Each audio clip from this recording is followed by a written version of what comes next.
हरे कृष्णा। भगवत गीता के 14वें अध्याय में आप सभी का स्वागत है। आज के अध्याय का नाम है तीन गुण विभाग योग या प्रकृति के तीन गुण।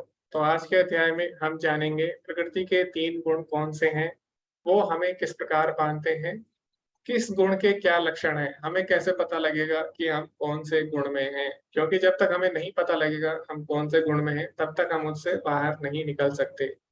तो जब तक हमें नहीं पता लगेगा बीमारी कौन सी है, तब तक हम उसका इलाज नहीं ढूंढ सकते। तो इस अध्याय में हमें पता लगेगा कि वास्तव में हम कौन से गुण में हैं और किस गुण के क्या लक्षण हैं। तो इसीलिए अध्याय बहुत ही महत्वपूर्ण होने वाला है। श्री भगवान उवाच परम भूया प्रवक्ष्यामि ज्ञानानां ज्ञानमुत्तमं यत् ज्ञात्वा मुनयः सर्वे परां सिद्धिमितो गतः। भगवान ने कहा, अब मैं तुमसे समस्त ज्ञानों में सर्वश्रेष्ठ इस परम ज्ञान को पुनः कहूंगा, जिसे जान लेने पर समस्त मुनियों ने परम सिद्धि प्राप्त की है। तो आगे प्रभुपाद जी लिखते हैं, 13वें अध्याय में यह स्पष्ट बताया गया है कि प्रकृति के गुणों की संगति के फलस्वरूप ही जीव इस भौतिक जगत में बद्ध है। अब इस अध्याय में भगवान स्वयं बताते हैं कि वे प्रकृति के गुण कौन कौन से हैं, वे किस प्रकार क्रिया करते हैं, किस तरह बांधते हैं और किस प्रकार मोक्ष प्रदान करते हैं। इस अध्याय में जिस ज्ञान का प्रकाश किया गया है, उसे अन्य पूर्व अध्यायों में दिए गए ज्ञान से श्रेष्ठ बताया गया है। तो हमने देखा पिछले श्लोक में भगवान क्या बताते हैं, ये जो ज्ञान है परम भूया प्रवक्ष्यामि, यानी सभी अध्यायों में जो ज्ञान बताया गया है उससे श्रेष्ठ है। ऐसा क्यों है? क्योंकि भगवान बताते हैं इस ज्ञान को प्राप्त करके अनेक मुनियों ने सिद्धि प्राप्त की और वैकुंठ लोक के अधिपति हुए हैं। तो जब तक हम तीन गुणों से बाहर नहीं निकलते, तब तक हम इस संसार के बंधन से मुक्त नहीं हो सकते।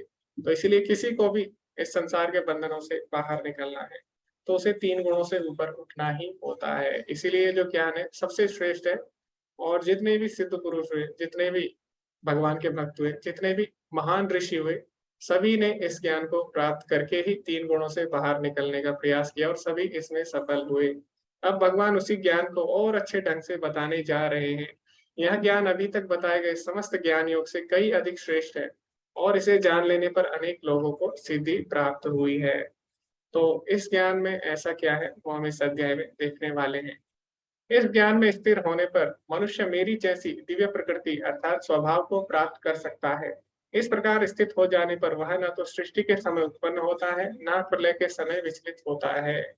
तो भगवान यहाँ पे बोल रहे हैं, जब जीवात्मा इस ज्ञान को प्राप्त करती है प्रकृति के तीन गुणों के बारे में और इससे बाहर निकलती है, तो वो भगवान जैसे दिव्य स्वभाव को प्राप्त कर सकती है। तो इसका मतलब क्या हुआ? इसका मतलब ये नहीं हुआ कि जीवात्मा भगवान बन जाती है। इसका मतलब ये है कि भगवान का जो स्वभाव है वो कैसा है, सच्चित और आनंद। सत मतलब होता है शाश्वत। भगवान का जो स्वरूप है शाश्वत है, ज्ञान से परिपूर्ण है, सच्चित और आनंद, आनंद से परिपूर्ण है। तो जब जीवात्मा तीन गुणों से ऊपर उठ जाती है, तो वो भी अपने शाश्वत स्वरूप, ज्ञानमय स्वरूप और आनंदमय स्वरूप को प्राप्त होती है। तो क्योंकि हम सभी लोग भगवान के अंश हैं, तो इसी तरह हमारे अंदर भी सारे गुण हैं जो भगवान में रहते हैं। तो गुणात्मक रूप से हम समान हो सकते हैं, लेकिन मात्रात्मक दृष्टि से हम अलग अलग होते हैं। जैसे कि समुद्र है, तो समुद्र में और समुद्र की बूंद में समान गुण रहते हैं, दोनों समान मात्रा में नमकीन होते हैं, लेकिन समुद्र असीमित है और बूंद की सीमा है। इसी प्रकार हमारे अंदर भी जो भगवान के अंदर गुण है वो हमारे अंदर भी है। लेकिन जब हम प्रकृति के संपर्क में आते हैं, तो क्या होता है, हम उन गुणों को भूल जाते हैं, हम अपने सच्चिदानंद स्वभाव को भूल जाते हैं। जैसे समुद्र है और समुद्र की बूंद है, तो बूंद में अगर आप मिट्टी डालोगे तो क्या होगा, बूंद का जो वास्तविक स्वभाव है वो बदल जाएगा।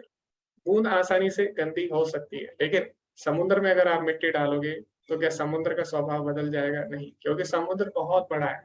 तो इसी प्रकार हम लोग भगवान के अंश हैं, हमारे अंदर भी सारे गुण होते हैं, लेकिन जब हम प्रकृति के संपर्क में आते हैं, क्यों? क्योंकि हम भगवान के अंश है। तो अंश जब प्रकृति के संपर्क में आता है तो इससे प्रभावित हो जाता है। तो इसीलिए भगवान बोले, जब हम इस ज्ञान को प्राप्त कर लेंगे तीन गुण से, जो विषय ज्ञान है, तो हम भी अपने वास्तविक स्वभाव को प्राप्त कर सकते हैं, जो कि कैसा है, सच्चिदानंद। तो जैसे एक पिता होता है, पिता के सारे गुण पुत्र में भी आ जाते हैं, इसी प्रकार हम लोग भगवान के अंश हैं। तो वास्तव में हमारा जो स्वभाव है वो भी सच्चिदानंद है, लेकिन प्रकृति के संपर्क में आने के कारण हम इसको भूल जाते हैं। एक और उदाहरण हम दे सकते हैं इसका, जैसे सूर्य है। तो सूर्य हमेशा तेजमान रहता है, लेकिन जब कभी जैसे बादल होते हैं, तो उस समय क्या होता है, ऐसा लगता है, ऐसा प्रतीत होता है कि सूर्य नहीं है, आसमान में सूर्य नहीं है, लेकिन सूर्य हमेशा प्रकाशमान रहता है। इसी प्रकार हम लोग सच्चिदानंद हैं, हम लोग क्योंकि भगवान के अंश हैं, लेकिन प्रकृति के संपर्क में आने के कारण हमारा स्वभाव ढक जाता है। तो जब हम 3 गुणों से ऊपर निकल जाते हैं, तो हम अपने वास्तविक स्वभाव को प्राप्त कर सकते हैं। आगे भगवान क्या बताते हैं, सर्वयोनिषु कौन्तेय मूर्तया संभवन्ति या तासां ब्रह्म महत् योनिरहं बीजा प्रदापिता। हे कुंती पुत्र, तुम यह समझ लो कि समस्त प्रकार की जीव योनियां इस भौतिक प्रकृति के में जन्म द्वारा संभव है, और मैं उनका बीज प्रदाता पिता हूँ। भगवान बोले सारी योनियां मेरे से ही आती है। तो सबसे पहले हम जानेंगे कि आपने सुना होगा बचपन में एक प्रश्न सभी से पूछा जाता था कि पहले मुर्गी आई या पहले अंडा आया। इसी प्रकार एक प्रश्न उठता है कि पहले बीज आया या पहले पेड़ आया। क्यों? क्योंकि बीज से पेड़ आता है, पेड़ से पेड़ और पेड़ से बीज आता है, तो ये साइकिल चलती रहती है। लेकिन सबसे पहले क्या आया तो किसी को नहीं पता। तो जब इस पे काफी शोध किया गया, तो अंत में पता लगा कि सबसे पहले बीज आते हैं, बीज से ही सारे जो योनियां हैं वो प्रकट होती है। तो जब इस पे बहुत शोध किया गया, तो अंत में परिणाम ये निकला। लेकिन बीज कहाँ से आया उसके बारे में किसी को नहीं पता। तो भगवान भगवत गीता में बताते हैं कि वो जो बीज आया, उसका जो प्रदाता पिता है, यानी जिसने उसको प्रदान किया वो मैं ही हूँ। तो इसीलिए भगवत गीता में हमें कुछ ऐसे उत्तर मिल जाते हैं जो किसी के पास नहीं है। तो यहाँ पे भगवान बोल रहे हैं जितनी भी जीव योनियां आई सब बीज से आई है। तो ये हमें पता है आज भी, सारी जीव योनियां बीज से आती है। लेकिन वो बीज कहाँ से आता है? वो बीज भगवान से आता है। तो हम लोग बोलते हैं प्रकृति हमारी माता है, और हम उसके क्या है, हम उसके संतानें हैं। लेकिन हमारा पिता कौन है? हमारे पिता भगवान है। भगवान ही प्रकृति को बीज प्रदान करते हैं जिससे सारी जीव योनियां संभव होती है। तो यहाँ पे भगवान बताते हैं, अभी भगवान बोलते हैं सारी जो जीव है वो मेरे अंश है। चाहे वो पेड़ हो, चाहे वो कीड़ा हो, चाहे वो जानवर हो, चाहे वो मनुष्य हो, सारे जितने भी जीव है वो मेरे अंश है। लेकिन फिर क्या होता है, सत्तम रजस्तमा इति गुणा प्रकृति संभवा निबध्नाति महाबाहो देहे देहिनम अव्ययम। तो भगवान बोलते हैं सारी जीवात्माएं मेरे अंश है, मेरी तरह वो भी सच्चिदानंद है। जैसे राजकुमार होता है, राजा का बेटा, तो जो राजा के पास ऐश्वर्य होते हैं वो राजकुमार के पास भी होते हैं। तो इसी प्रकार सारी जीवोनियां भगवान की अंश है, वो भी सच्चिदानंद होती है। लेकिन भगवान बताते हैं जब वो प्रकृति के संपर्क में आती है, सत्व रजस तमा इति गुणा प्रकृति संभव, तो जब वो प्रकृति के 3 गुणों के संपर्क में आती है, निबध्नाति महाबाहो, बंध जाती है उसमें। तो इस प्रकार भगवान यहाँ पे बताते हैं भौतिक प्रकृति 3 गुणों से युक्त है, यह है रजो, सतो और तमोगुण। हे महाबाहो अर्जुन, जब शाश्वत जीव प्रकृति के संपर्क में आता है, तो वह इन गुणों से बंध जाता है, वो भूल जाता है अपने वास्तविक स्वभाव को। तो अभी कोई बोल सकता है कि अच्छा, तो यानी हमारे भौतिक जगत में बंधन के कारण कौन है? प्रकृति के 3 गुण है। तो इसके लिए हम बिल्कुल भी जिम्मेदार नहीं है, प्रकृति के 3 गुण ही शायद इसके लिए जिम्मेदार है। लेकिन ऐसा कहना गलत है। क्यों?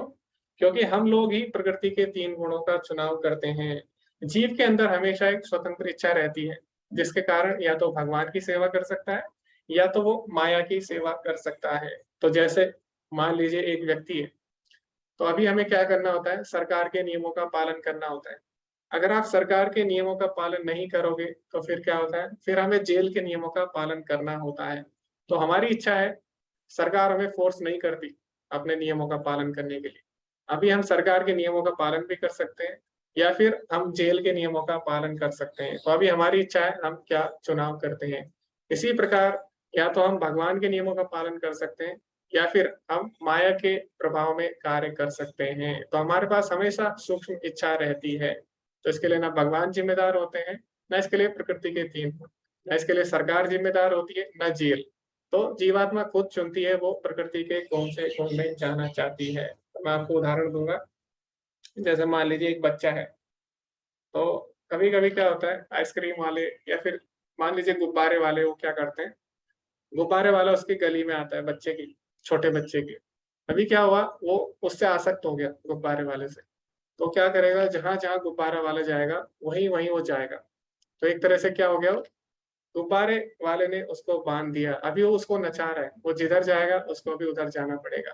तो इसी प्रकार जब जीवात्मा के मन में भगवान की सेवा ना करके भोग की इच्छा आती है, तो वो क्या करता है, प्रकृति के 3 गुणों द्वारा आकर्षित होता है और फिर प्रकृति के 3 गुण उसको नचाते हैं। जैसा प्रकृति के 3 गुण फिर उसको नचाएँगे, वैसे ही उसे नाचना होता है। लेकिन अंत में क्या होता है, अंत में जब गुब्बारा मिल जाता है बच्चे को और उसके साथ खेलता है, तो गुब्बारा फूट जाता है और वो दुखी हो जाता है। इसी प्रकार जब जीवात्मा माया के संपर्क में आती है, उसका भोग करना चाहती है, तो माया उसको नचाती है और अंत में क्या होता है, वो भोग उसको केवल दुःख ही प्रदान करते हैं। यही संस्पर्शजा भोगा दुःख योनय एव ते आद्यंतवन्त कौन्तेय न तेषु रमते बुधा। तो भगवान बताते हैं 5वें अध्याय में कि जो इंद्रिय सुख से भोग प्राप्त होते हैं, वो क्या होते हैं, दुःख योनय एव ते, अंत में केवल दुःख ही देते हैं। आद्यंतवन्त कौन्तेय, ऐसे जो सुख होते हैं उनका आदि और अंत होता है। न तेषु रमते बुधा, और बुद्धिमान लोग ऐसे सुखों में भाग नहीं लेते। तो इस प्रकार भगवान बताते हैं। तो सतो रजो तीनों गुण हमें बांधते हैं। तो कई लोग बोल सकते हैं कि हमने तो सुना है सतो गुण बहुत अच्छा है, तो वो हमें क्यों बांधता है? तो अभी हमें समझना होगा तीनों गुण क्या है। तीनों गुण एक पिंजड़े की तरह हैं। जैसे कि मान लीजिए कोई तोता है और वो क्या है, वो एक सोने के पिंजरे में है, वो एक चांदी के पिंजरे में है और लोहे के पिंजरे में। तो जो सतोगुण है वो क्या है, सोने का पिंजरा है। जो रजोगुण है वो चांदी का पिंजरा है और जो तमोगुण है वो लोहे का पिंजरा है। तो वैसे तो सोने का पिंजरा सबसे अच्छा है, लेकिन वो भी क्या कर रहा है, हमें बांधता है। इसी प्रकार तीनों गुण हमें बांधते हैं, चाहे वो सतो हो, रजो हो या तमो। लेकिन उनमें से सबसे श्रेष्ठ क्या है, सतो गुण है। लेकिन तीनों ही हमें बांधते हैं, तो ये बात हमें समझनी होगी। तो आगे हम बढ़ते हैं। अभी हम देखेंगे तीनों गुणों के लक्षण क्या क्या है। तो सबसे पहले आता है सतोगुण। हे निष्पाप, सतोगुण अन्य गुणों की अपेक्षा अधिक शुद्ध होने के कारण प्रकाश प्रदान करने वाला है और मनुष्य को सारे पाप कर्मों से मुक्त करने वाला है। तो यहाँ पे भगवान बताते हैं कि सतोगुण सबसे श्रेष्ठ है और ये क्या करता है, प्रकाश मतलब ज्ञान प्रदान करता है। और इसमें जो मनुष्य होता है वो सारे पाप कर्मों से मुक्त हो जाता है। क्यों? क्योंकि वो पुण्य कर्म करता है, अच्छे कर्म करता है। लेकिन ये हमें किस प्रकार बांधता है, जो लोग इस गुण में स्थित होते हैं वह सुख तथा ज्ञान से बंध जाते हैं। सतोगुण में इतना सुख उन्हें प्राप्त होता है, क्योंकि सतोगुणी जो व्यक्ति होता है उसका जो जीवनचर्या होती है, उसका जो दिनचर्या होती है बहुत ही मधुर होती है। जैसे जल्दी उठ जाएगा, अच्छा खाना खाएगा, अच्छी चीजें करेगा, तो इस प्रकार उसको सुख प्राप्त होता है सतोगुणी कार्य करने से। लेकिन वो व्यक्ति सतोगुणी कार्यों के जो सुख है उसमें बंध जाता है और उससे जो ज्ञान प्राप्त होता है उससे बंध जाता है। तो आपने देखा होगा कई लोग होते हैं वो ज्ञानी होते हैं, जैसे कि वैज्ञानिक हो गए, कवि हो गए या दार्शनिक हो गए, इनमें बहुत ज्ञान होता है, लेकिन ये इस ज्ञान से बहुत ज्यादा आसक्त हो जाते हैं। जैसे मान लीजिए कोई वैज्ञानिक है, उसको आप बोलोगे कि अगले जन्म में आप क्या बनना चाहेंगे, तो वो बोलेगा कि अगले जन्म में मैं वैज्ञानिक ही बनना चाहूंगा और जो मेरी अधूरी खोज है उसको मैं पूरा करना चाहूंगा। तो इस प्रकार क्या है, वो सबसे श्रेष्ठ है। क्यों? क्योंकि एक तरह से वो सबके कल्याण के बारे में सोच रहा है। लेकिन अभी क्या है, जो उसका ज्ञान है उससे वो बंध गया, यानी वो इस संसार से मुक्त नहीं होना चाहता। वो अभी भी क्या कर रहा है, ज्ञान से आसक्त है। तो इस प्रकार जो सतोगुण है वो हमें ज्ञान से बांध देता है। तो है तो ये सबसे श्रेष्ठ, लेकिन इसमें हम ज्ञान और जो उससे सुख है वो उसमें बंध जाते हैं। उसके बाद जो रजोगुण है उसमें क्या होता है, हे कुंती पुत्र, रजोगुण की उत्पत्ति असीम आकांक्षाओं तथा तृष्णाओं से होती है और इसी के कारण से यह देहधारी जीव सकाम कर्मों से बंध जाता है। तो सकाम कर्म में क्या होता है, आकांक्षाएं, यानी हमारी असीमित आकांक्षाएं होती है, हमारी इच्छाएं उसमें कभी भी पूरी नहीं होती।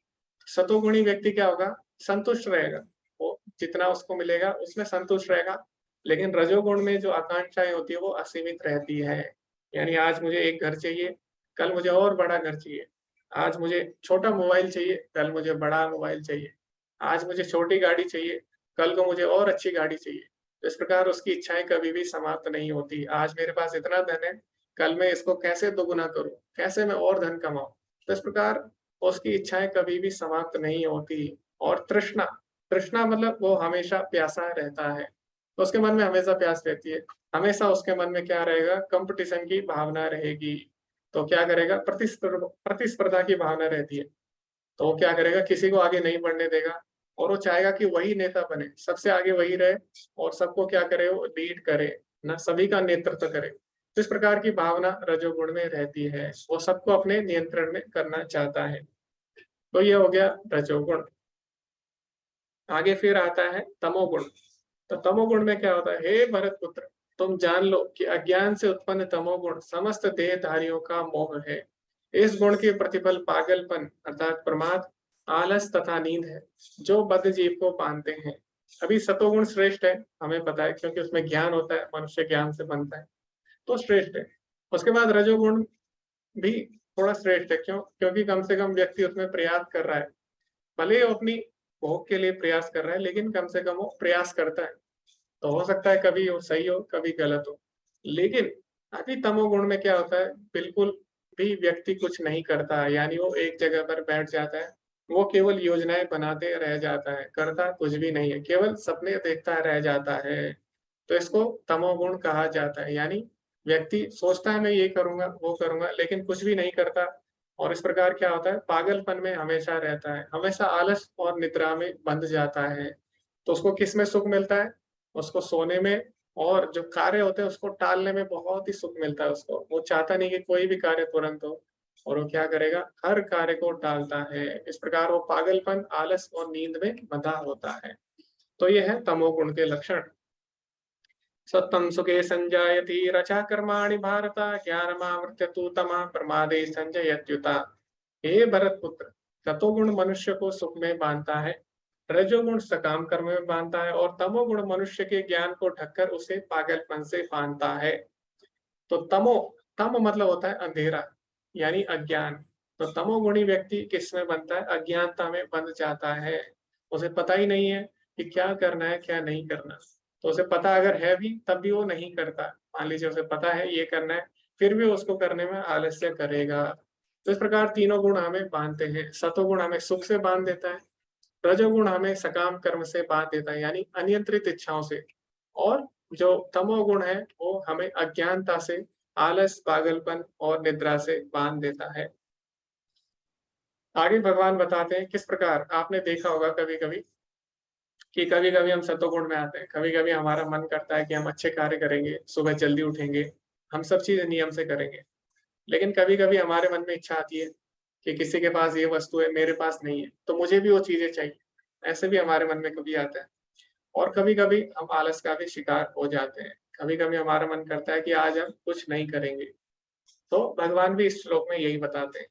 हे भरत पुत्र, कभी कभी सतोगुण रजोगुण तथा तमोगुण को परास्त करके प्रधान बन जाता है, तो कभी रजोगुण सतो तथा तमोगुण को परास्त कर देता है, और कभी ऐसा होता है कि तमोगुण सतो तथा रजोगुण को परास्त कर देता है। इस प्रकार श्रेष्ठता के लिए निरंतर प्रतिस्पर्धा चलती रहती है। तो हमारे शरीर में जितने भी गुण हैं वो क्या करते हैं, आपस में प्रतिस्पर्धा करते हैं। कभी हम अच्छा महसूस करेंगे, कभी हमें लगेगा हमें अच्छे कार्य करने, सतोगुणी कार्य करने, और कभी कभी हम रजोगुण में आ जाते हैं। तो इस प्रकार सब में प्रतिस्पर्धा चलती रहती है। तो जैसे यहाँ पे आप देख सकते हैं कि हमारा जो मन है उसको तीनों गुण खींचते हैं अपनी अपनी तरफ। तो कभी कभी सतोगुण ज्यादा हावी होता है हम पे, कभी कभी रजोगुण हावी होता है, और कभी कभी तमोगुण। तो ये ना सिर्फ इस संसार में होता है, ना सिर्फ ये हमारे शरीर में होता है, बल्कि कभी कभी ये इस संसार में भी देखा जाता है। तो संसार में कभी कभी क्या होता है, सतोगुणी लोगों का राज होता है, वातावरण सतोगुणी होता है। तो जैसे जो सतयुग था, ऐसा नहीं है कि उसमें गलत काम नहीं होते थे या उसमें गलत लोग नहीं थे, लेकिन उसमें सबसे ज्यादा जो प्रभाव था वो किसका था सतयुग में, वो था सतोगुणी व्यक्तियों का। तो इस प्रकार हम देखते हैं कभी कभी समाज में सतोगुणी प्रभाव होता है। जैसे युधिष्ठिर महाराज जब राजा थे, परीक्षित महाराज जब राजा थे, तो उस समय सतोगुण प्रधान था, संसार में सतोगुण प्रधान। तो इस प्रकार कभी कभी संसार में भी हम देखते हैं सतोगुण प्रधान हो जाता है। उसके बाद अभी हम देखते हैं आजकल जो प्रधान है वो क्या है, रजोगुण है। तो आजकल रजोगुण प्रधान हो गया समाज में, हर कोई कुछ ना कुछ करना चाहता है, कुछ ना कुछ भोग के लिए वो प्रयास करता रहता है। तो इस प्रकार आजकल रजोगुण है। आगे आने वाले समय में क्या हो जाएगा, तमोगुण प्रधान हो जाएगा, यानी सभी लोग आलसी हो सकते हैं। तो इस प्रकार समाज में भी प्रतिस्पर्धा चलती है, कभी कभी सतोगुणी लोगों का राज होता है, कभी कभी रजोगुणी, कभी कभी तमोगुणी। इसी प्रकार बाहर तो चलती है, अंदर हमारे मन में भी ये प्रतिस्पर्धा चलती रहती है। कभी हमारा मन सतोगुणी कार्य करने का करता है, कभी रजोगुणी, कभी तमोगुणी। तो इस प्रकार आपस में प्रतिस्पर्धा चलती रहती है। सतोगुण की अभिव्यक्ति को तभी अनुभव किया जा सकता है जब शरीर के सारे द्वार ज्ञान से प्रकाशित होते हैं। तो सतोगुणी सुख अगर आपको अनुभव करना है तो उसके लिए आपको सतोगुण में आना पड़ेगा। तो रजोगुणी या तमोगुणी व्यक्ति कभी भी सतोगुणी सुख का अनुभव नहीं कर सकते। तो उनके लिए सतोगुणी जो कार्यकलाप होते हैं वो रात्रि के समान होते हैं। तो जैसे हम देखते हैं, जैसे कई लोग भक्ति करते हैं, तो जो बाकी लोग हैं बोलते हैं कि ये क्या कर रहे हैं, इसमें इन्हें क्या आनंद आ रहा है, तो वो नहीं जान पाते और वो क्या करते हैं, उसका उपहास करते हैं। उन्होंने कभी भी वो नहीं किया, लेकिन जब दूसरा करता है तो उन्हें उन्हें समझ नहीं आता कि ये लोग ऐसा क्यों कर रहे हैं। तो इसी प्रकार सतोगुण में जो कार्यकलाप होते हैं, रजोगुणी और तमोगुणी उनको नहीं समझ सकता। तो सतोगुण में ही हम केवल उसको अनुभव कर सकते हैं। भगवान बोलते भी है दूसरे अध्याय में, या निशा सर्वभूतानां तस्याम जागृति संयमी। यानी जो एक भक्त के लिए दिन के समान होते हैं कार्यकलाप, वो अभक्त लोगों के लिए रात्रि के समान होते हैं। या निशा सर्वभूतानां तस्याम जागृति संयमी यस्याम जागृति भूतानि सा निशा पश्यतो मुनि। और जो अभक्त के कार्यकलाप होते हैं वो भक्तों के लिए रात्रि के समान होते हैं। यानी जो अभक्त लोग कार्य कर रहे हैं वो क्या कर रहे हैं, गलत गलत कार्य करके सुख भोग रहे हैं। तो भक्त को लगता है कि इन्हें इसमें क्या सुख मिल रहा है। इसी प्रकार जो लोग भक्ति कर रहे हैं तो अभक्त को लगता है कि इनको इसमें क्या सुख मिल रहा है, ये ऐसा क्यों कर रहे हैं। तो दोनों एक दूसरे को नहीं जान पाते। तो वही बात यहाँ पे भगवान बोल रहे हैं, सतोगुण की अभिव्यक्ति को तभी अनुभव किया जा सकता है जब हम ज्ञान में होते हैं, सतोगुण में होते हैं। हे भरतवंशियों में प्रमुख, जब रजोगुण में वृद्धि हो जाती है तो अत्यधिक आसक्ति, सकाम कर्म, गहन उद्यम तथा अनियंत्रित इच्छाएं एवं लालसा के लक्षण प्रकट होते हैं। तो व्यक्ति इसमें क्या करता है, बहुत ज्यादा आसक्त हो जाता है अपनी धन संपदा या पारिवारिक संबंध से। तो यहाँ पे हम देखते हैं और हमने देखा भी है, जो इतिहास हुआ उसमें कई जो लोग थे उन्होंने क्या किया, अपने पिता का, अपने भाई का वध कर दिया संपत्ति प्राप्त करने के लिए, है ना? इस प्रकार हुआ है इतिहास में। तो ऐसा क्यों हुआ, रजोगुण के कारण, क्योंकि उनकी जो इच्छाएं थी वो अनियंत्रित हो चुकी थी। और इससे क्या होता है, वो सकाम कर्म में बहुत ज्यादा लिप्त हो जाते हैं और इससे लालसा के लक्षण प्रकट होते हैं। तो इसके लिए व्यक्ति कुछ भी करने को तैयार हो जाता है। तो इस प्रकार से होता है। तो कई लोग बोलते हैं भगवत गीता पढ़ के हम क्या सीखेंगे, क्यों ना हम जो आधुनिक शिक्षा है उसको सीखें। तो भगवत गीता हम क्यों पढ़े, 5000 साल पुरानी है। तो हमें देखना होगा, दोनों जरूरी है, आधुनिक शिक्षा भी जरूरी है, भगवत गीता भी। क्यों, मान लीजिए आप शिक्षा ले लेते हैं, बहुत ज्यादा शिक्षा ले लेते हैं, लेकिन आपको पता नहीं है क्या सही है क्या गलत। आपको ये भी नहीं पता आप कौन से गुण में हो और कैसे उससे आप बाहर निकल सकते हो। तो आप भले ही कितनी भी शिक्षा ले लें तो आप क्या करोगे, आगे जाके गलत कार्य ही करोगे। अगर किसी को पता है, भगवत गीता भी पता है और किसी को आधुनिक शिक्षा भी पता है, तो वो क्या करेगा, अभी उसको पता रहेगा कि रजोगुण क्या है और रजोगुण में किस प्रकार इच्छाएं आती है और आगे भगवान बताएंगे कि किस प्रकार उसको नियंत्रित करेंगे। तो क्या करेगा, कभी भी गलत काम नहीं करेगा। तो इसीलिए दोनों जरूरी है। तो यहाँ पे भगवान रजोगुण के बारे में बताते हैं। और दुनिया में जो भी पाप हो रहे हैं अधिकतर वो क्यों हो रहे हैं, क्योंकि ज्यादातर जो व्यक्ति है वो रजोगुण में है, उन्हें ये पता ही नहीं रजोगुण क्या है। तो फिर इससे बाहर कैसे निकलेंगे। इसीलिए भगवत गीता पढ़नी बहुत ही आवश्यक है सभी के लिए। जब तमोगुण में वृद्धि हो जाती है तो हे गुरुपुत्र, अंधेरा, जड़ता, प्रमत्ता तथा मोह का प्राकट्य होता है। तो ये हम पहले भी पढ़ चुके हैं। तम, तमोगुण मतलब अंधेरा, तो इसमें अज्ञानता होती है। जड़ता, जड़ता मतलब होता है आलस। और प्रमत्ता यानी पागलपन और मोह का प्राकट्य होता है। अभी हमने जाना कि सतोगुण, रजोगुण और तमोगुण के लक्षण क्या क्या हैं। अभी हम पढ़ेंगे कि तीनों गुणों वाले व्यक्तियों की गति क्या होती है। जो व्यक्ति सात्विक होता है उसकी गति क्या होगी, वो अंत में क्या प्राप्त करेगा मृत्यु के बाद। और जो रजोगुणी व्यक्ति होगा उसकी गति क्या होगी, और जो तमोगुणी होगा उसकी गति क्या होगी। तो यहाँ पे भगवान बोलते हैं जब कोई सतोगुण में मर जाता है तो वह शुद्ध उच्च ग्रह की ओर जाता है। तो जो सतोगुणी व्यक्ति होगा वो जब मरता है तो वो उच्च ग्रह की ओर जा रहा है। क्यों, क्योंकि उसने अच्छे काम किए। अच्छे काम क्यों किए, क्योंकि उसको ज्ञान था। तो जो सतोगुण है उसका लक्षण क्या है, ज्ञान है। तो जो व्यक्ति ज्ञानी होगा वो कभी भी गलत काम नहीं करेगा, जिसको पता रहेगा सही क्या है गलत क्या है, उस हिसाब से वो अपना जीवन जिएगा। तो इसके कारण क्या है, उसको उच्च लोक मिलेंगे भोग करने के लिए। लेकिन हमें पता है कि उच्च लोग शाश्वत नहीं होते। जितना उसने पुण्य कर्म किया होगा, जितने अच्छे काम किए होंगे, उतने ही समय तक वहां पे वो रह सकता है। उसके बाद क्या होता है, तेतम भुक्ता स्वर्गलोकम विशालम क्षीणे पुण्य मृत्युलोकम विशंति। जैसे ही उसके पुण्य समाप्त हो जाएंगे, उसे दोबारा मृत्युलोक में आना पड़ता है। तो जो सतोगुणी व्यक्ति है, अच्छे कर्म करता है ज्ञान में होने के कारण, तो इससे क्या होता है, कुछ समय के लिए उच्च लोकों के लिए जाएगा, लेकिन दोबारा से उसको धरती पर आना पड़ता है। तो जैसे रॉकेट होता है, तो कोई मिसाइल होती है, अगर उसमें ज्यादा फ्यूल नहीं है, उतना ही जा पाएगा जितना उसमें फ्यूल है ना, जितना ईंधन है, फिर क्या होगा, वो वापस आ जाएगा। तो जो सतोगुण है वो कम ईंधन की तरह है, लेकिन जो भक्ति है वो क्या है, भक्ति क्या है, उसमें अनंत मात्रा में ईंधन है, वो आपको बाहर ले जाती है तीनों गुणों से। तो हम आगे देखेंगे। अभी अभी हम सतोगुण की चर्चा कर रहे थे, अभी हम देखेंगे रजोगुणी और तमोगुणी व्यक्तियों का क्या होता है। जब कोई रजोगुण में मरता है, तो वह सकाम कर्मियों के बीच में जन्म ग्रहण करता है, और जब कोई तमोगुण में मरता है, तो वह पशु योनि में जन्म धारण करता है। तो अभी हम चर्चा करेंगे इस पे। तो सबसे पहला मेरा प्रश्न है, तो राम शंकर प्रभु जी ने पहले ही हैंड रेज कर दिया है। तो मेरा प्रश्न ये है कि अगर कोई रजोगुण में मरता है व्यक्ति, तो यहाँ पे बोला गया है कि वो क्या करेगा, सकाम कर्मियों के बीच में जन्म लेगा, यानी दोबारा से इस संसार में कर्मियों के बीच में जन्म लेगा। तो ऐसा क्यों है, वो पशु योनि में क्यों नहीं जाता, या फिर वो उच्च ग्रहों में क्यों नहीं जाता, क्यों वो दोबारा जन्म लेगा सकाम कर्मियों के बीच में। तो जिसको उत्तर पता है आप हैंड रेज कर सकते हैं, या फिर आप चैट में भी लिख सकते हैं कि ऐसा क्यों होता है, रजोगुणी व्यक्ति सकाम कर्मियों में के बीच में जन्म क्यों लेगा। और इसका उत्तर हम पहले ही चर्चा कर चुके हैं 8वें अध्याय में। तो मैंने आपको हिंट भी दे दिया ऐसा क्यों होगा। हरे कृष्णा राम शंकर प्रभु जी, आपका अ, उत्तर इससे संबंधित है, तो आप दे सकते हैं। नहीं प्रभु जी, मेरा कुछ अलग प्रश्न है। जी जी, तो मुझे आप, लगता है कि जो इच्छा शेष रहता है मरते वक्त, तो फिर वैसा हाँ, ही योनि मिलता है। जी जी प्रभु जी, धन्यवाद। जी, तो बहुत ही अच्छा उत्तर आपने दिया। अगर कोई और आपका प्रश्न है तो अंत में आप चर्चा कर सकते हैं। हरे कृष्णा सुधीर प्रभु जी।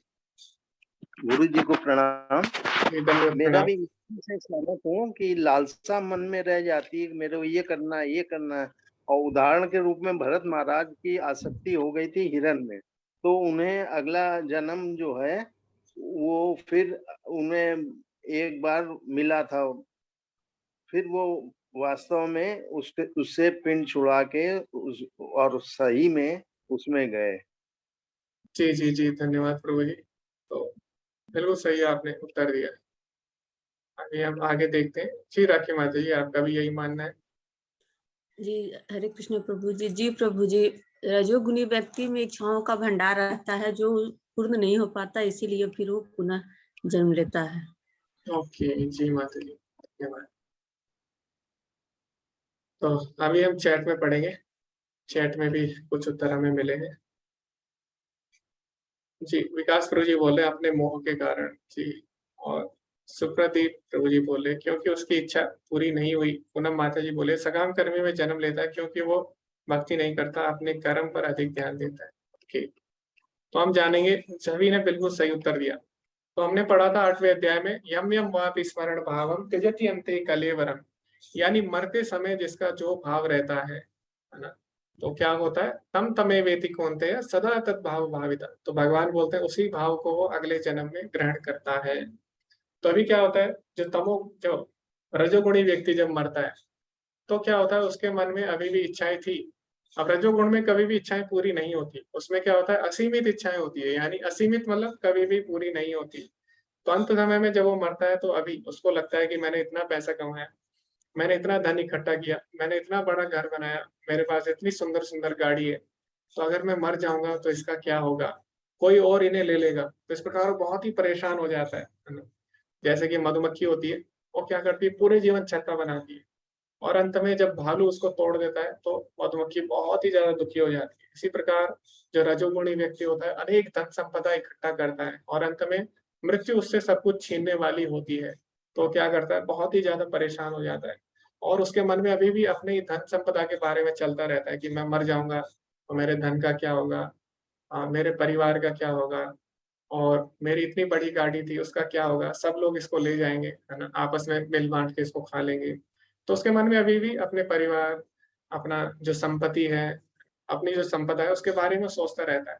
तो अगला जन्म उसका वहीं पे सकाम कर्मियों के बीच होता है। उसकी अभी भी इच्छा पूरी नहीं होती, अभी भी वो आसक्त है चीजों से। तो इसीलिए जो रजोगुणी व्यक्ति शरीर त्यागेगा रजोगुण में, तो वो क्या करेगा, सकाम कर्मियों के बीच में जन्म लेगा। फिर हम देखते हैं जो तमोगुणी व्यक्ति है, वो पशु योनि में जन्म लेता है। तो उसके साथ ऐसा क्यों होता है, आप बता सकते हैं कि जो तमोगुणी है वो पशु योनि में क्यों जाता है? वो भी तो दोबारा से मानव जीवन जी सकता था अच्छा, लेकिन वो पशु योनि में क्यों गया? बाकी दो को तो हमने समझ लिया, लेकिन जो तमोगुणी है उसके साथ ऐसा क्यों हुआ? भगवान ने उसके साथ ऐसा क्यों किया? तो कई लोग बोल सकते हैं भगवान ने ऐसा अन्याय क्यों किया उसके साथ? वास्तव में भगवान ने अन्याय नहीं किया, लेकिन ऐसा क्यों किया वो आप बता सकते हैं। ओके, पूनम माता जी बोलिए, क्योंकि वो अपने बुरे काम करने के कारण। जी, तो बुरे काम तो रजोगुण में भी कर रहा था माता जी। ओके, तो हम जानते हैं, जिन्होंने अभी तक उत्तर नहीं दिया पहले हम उनसे सुनेंगे। हरे कृष्णा राजेश प्रभु जी। हरे कृष्णा प्रभु जी। प्रभु जी, क्योंकि जिस तरीके का वो खाना खाता है, जैसे मांस वगैरह, उसे पता नहीं है क्या खाना है क्या नहीं खाना है, इसीलिए उसको भगवान ने उसको पशु में दिया कि उसको पशु में भी पता नहीं रहता है क्या खाना है क्या नहीं खाना है, जैसे सुअर का हो गया है प्रभु जी। ओके, वैसे सुअर में केवल ऐसा होता है, बाकी पशुओं को पता रहता है क्या खाना है क्या नहीं। जैसे कई पशु है, जैसे शेर को आप रोटी दोगे वो नहीं खाएगा, उसे पता है क्या खाना है क्या नहीं। और कई जो शाकाहारी जानवर है, उनको आप मांस दोगे वो नहीं खाएंगे, तो उनको भी पता रहता है क्या खाना है क्या नहीं, जानवरों को भी। लेकिन केवल सुअर के साथ ही ऐसा होता है। तो वो एक ही उदाहरण था प्रभु जी, सारे जानवरों के साथ ऐसा नहीं होता। ओके, तो वैसे आपका उत्तर सही था, वो अज्ञानता में रहता है इसी कारण। तो बाकी लोग जिन्होंने हैंड रेस किए थे उनसे हम पूछेंगे। हरे कृष्णा रामशंकर प्रभु जी।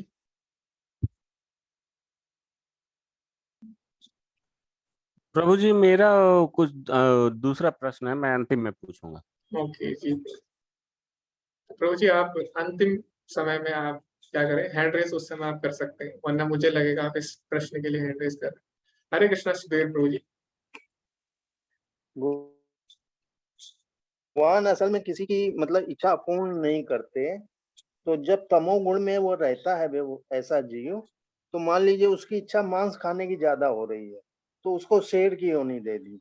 यदि वो काफी निद्रा में रहना चाहता है, तो उसको भालू की योनि दे दी। तो उसकी इच्छा के अनुरूप उसको वो दे देते हैं कि लो हम तुमको वो गुण दे रहे हैं, मतलब तुम्हारी इच्छा पूरी कर रहे हैं। अब वो ओके, हमारे पर निर्भर करता है कि तमो में हम किस मतलब प्रगति का सोचते हैं। मतलब क्या, मतलब मांस खाने की इच्छा रखते हैं या सोने की इच्छा रखते हैं, तो उसी हिसाब से भगवान हमें वो योनि दे देते हैं। ओके जी प्रभु जी, धन्यवाद जी। हरे कृष्णा राखी माता जी। हरे कृष्ण प्रभु जी। तमोगुणी में व्यक्ति कर्तव्य या कर्तव्य से दूर रहता है, और जिसको बोला जाए कि शास्त्र विरोध आचरण भी करता है और मादक वस्तुओं में लिप्त रहता है। और ये अंत समय में जिस ये में ज्यादा लिप्त रहता है, तो इसी कारण चूंकि उसे कुछ किसी चीज का पता नहीं है, ना कर्म का, ना मतलब क्या अच्छा का है बुरा है, इसलिए उसे जानवर के ये में जी जी माता जी, धन्यवाद। आपने भी लगभग उत्तर दिया कि अज्ञानता के कारण ऐसा हुआ। ओके, तो अभी हम जानते हैं ऐसा क्यों होता है। वैसे सभी ने अच्छा उत्तर दिया। तो ऐसा इसलिए होता है, जो पशु होता है उसको ज्यादा ज्ञान नहीं होता। वो क्या करता है, केवल 4 चीजें अपने जीवन में करता है: आहार, निद्रा, भय, मैथुनम च। आहार मतलब केवल खाना खाना, निद्रा मतलब केवल सोना, और भय यानी अपनी रक्षा करना, और मैथुनम च बच्चे पैदा करना। तो जो महाभारत है उसमें क्या बोला गया है, आहार निद्रा भय मैथुनम च सामान्य एतत् पशुभिर नराणाम। तो जो आहार, निद्रा, भय और मैथुन, ये 4 चीजें मनुष्यों में और पशु में समान है। तो जो अपने जीवन में केवल ये 4 चीजें कर रहा है वो पशु के समान ही होता है। मानव शरीर हमें इसके लिए नहीं मिला, केवल खाने के लिए, सोने के लिए, अपनी रक्षा करने के लिए और बच्चे पैदा करने के लिए नहीं मिला है। तो अगर कोई ये 4 चीजें ही जीवन में कर रहा है केवल, तो क्या होता है वो पशु के समान होता है ना? तो आहार निद्रा भयमैथुनं च सामान्येतत् पशुभिर्नराणां धर्मो हि तेषाम् अधिको विशेषो धर्मेण हीन पशुभिः समानः। तो अगर किसी में धर्म नहीं है, किसी में भगवान के बारे में जानने की इच्छा नहीं है, तो क्या है पशु के समान है। तो पशु भगवान के बारे में नहीं जान सकता, इच्छा नहीं कर सकता। तो ऐसे व्यक्ति क्या होते हैं? पशु के समान होते हैं। तो पशु में अज्ञानता होती है, वो नहीं जान सकता दुःख क्यों आ रहे हैं जीवन में और दुःख का कारण क्या है। तो जो रजोगुणी व्यक्ति होता है वो क्या करता है? वो प्रयास करता है सुख के लिए, लेकिन जो तमोगुणी व्यक्ति होता है उससे सुख से कोई लेना-देना नहीं, वो अंधकार में रहता है, उसके जीवन में दुःख आते हैं, वो क्या करता है? उसमें भी वो कुछ नहीं करता, वो उसमें भी पड़ा ही रहता है। तो इसीलिए वो क्या होता है? उसका जीवन पशु की तरह होता है, वो क्या है? द्विपाद पशु। तो श्रीमद् भागवतम में ऐसे लोगों को द्विपाद पशु बोला गया है। द्विपाद पशु मतलब 2 पैरों वाले जानवर।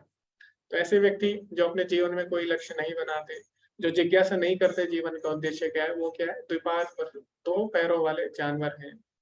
तो उनको इसी में आनंद आता है। तो उन्हें सोने में ही आनंद आएगा, उन्हें खाने में ही आनंद आएगा और लेटे रहने में ही आनंद आएगा। तो जो मनुष्य शरीर है वो इसके लिए नहीं बना है, तो इसलिए भगवान क्या करते हैं? उन्हें जानवर का शरीर दे देते हैं। और ऐसा नहीं है कि उसको बहुत ही दुःख होता है, जानवर का शरीर मिलके उसे बहुत ज़्यादा खुशी होती है। क्यों? क्योंकि उसमें वो ये सारे कार्य अच्छे से कर पाता है। जैसे मानव शरीर है, इसमें हम ज़्यादा नहीं सो सकते, 3-4 दिन हम सो सकते हैं, लेकिन उसके बाद हम हमेशा के लिए सो जाएँगे। लेकिन जो भालू है, वो 6-6 महीने सो सकता है, ध्रुवीय भालू। तो जब ऐसे व्यक्तियों को भालू का शरीर मिलेगा, तो एक तरह से क्या है उसके लिए उपहार है और वो बहुत ही ज़्यादा खुश होता है। तो इस प्रकार जो-जो इच्छा रहती है जिसकी मृत्यु के समय, वो उसको शरीर मिलता है। तो ऐसा नहीं है भगवान उसके साथ बुरा कर उसके हिसाब से देखा जाए तो एक तरह से उस पे कृपा ही हो रही है, क्योंकि ऐसे ही जीना चाहता है। तो आगे हम बढ़ते हैं। कर्मणा सुकृत्याहुः सात्विकं निर्मलं फलं रजसस्तु फलं दुःखम अज्ञानम तमसा फलम। पुण्य कर्म का फल शुद्ध होता है और सात्विक कहलाता है, लेकिन रजोगुण में संपन्न कर्म का फल दुःख होता है और तमोगुण में किए गए कर्म मूर्खता में प्रतिफलित होते हैं। तो अभी भगवान ने बताया तीनों गुणों की गति क्या होती है। अभी भगवान बताते हैं इनका फल कैसा होता है। तो जो सतोगुण होता है उसमें पुण्य कर्म हमें उसका फल मिलता है, यानी उसमें हमें सुख प्राप्त होता है अंत में। जो रजोगुण होता है उसमें क्या होगा? शुरू में हमें लगेगा हम अच्छे कार्य कर रहे हैं, हमें सुख प्राप्त होगा, लेकिन अंत में क्या होगा? दुःख योने एवते, अंत में केवल हमें दुःख ही प्राप्त होगा। अब जो तमोगुण है उसमें क्या होगा? उसमें केवल शुरू से लेके अंत तक उसको दुःख ही दुःख प्राप्त होता है। ऐसे कर्म मूर्खता में होते हैं, ना तो उसे शुरू में सुख मिलता है, ना अंत में सुख मिलता है, केवल उसे दुःख ही दुःख प्राप्त होता है। सतोगुण से व्यक्ति का ज्ञान उत्पन्न होता है, रजोगुण से लोभ उत्पन्न होता है और तमोगुण से अज्ञान, प्रमाद और मोह उत्पन्न होता है।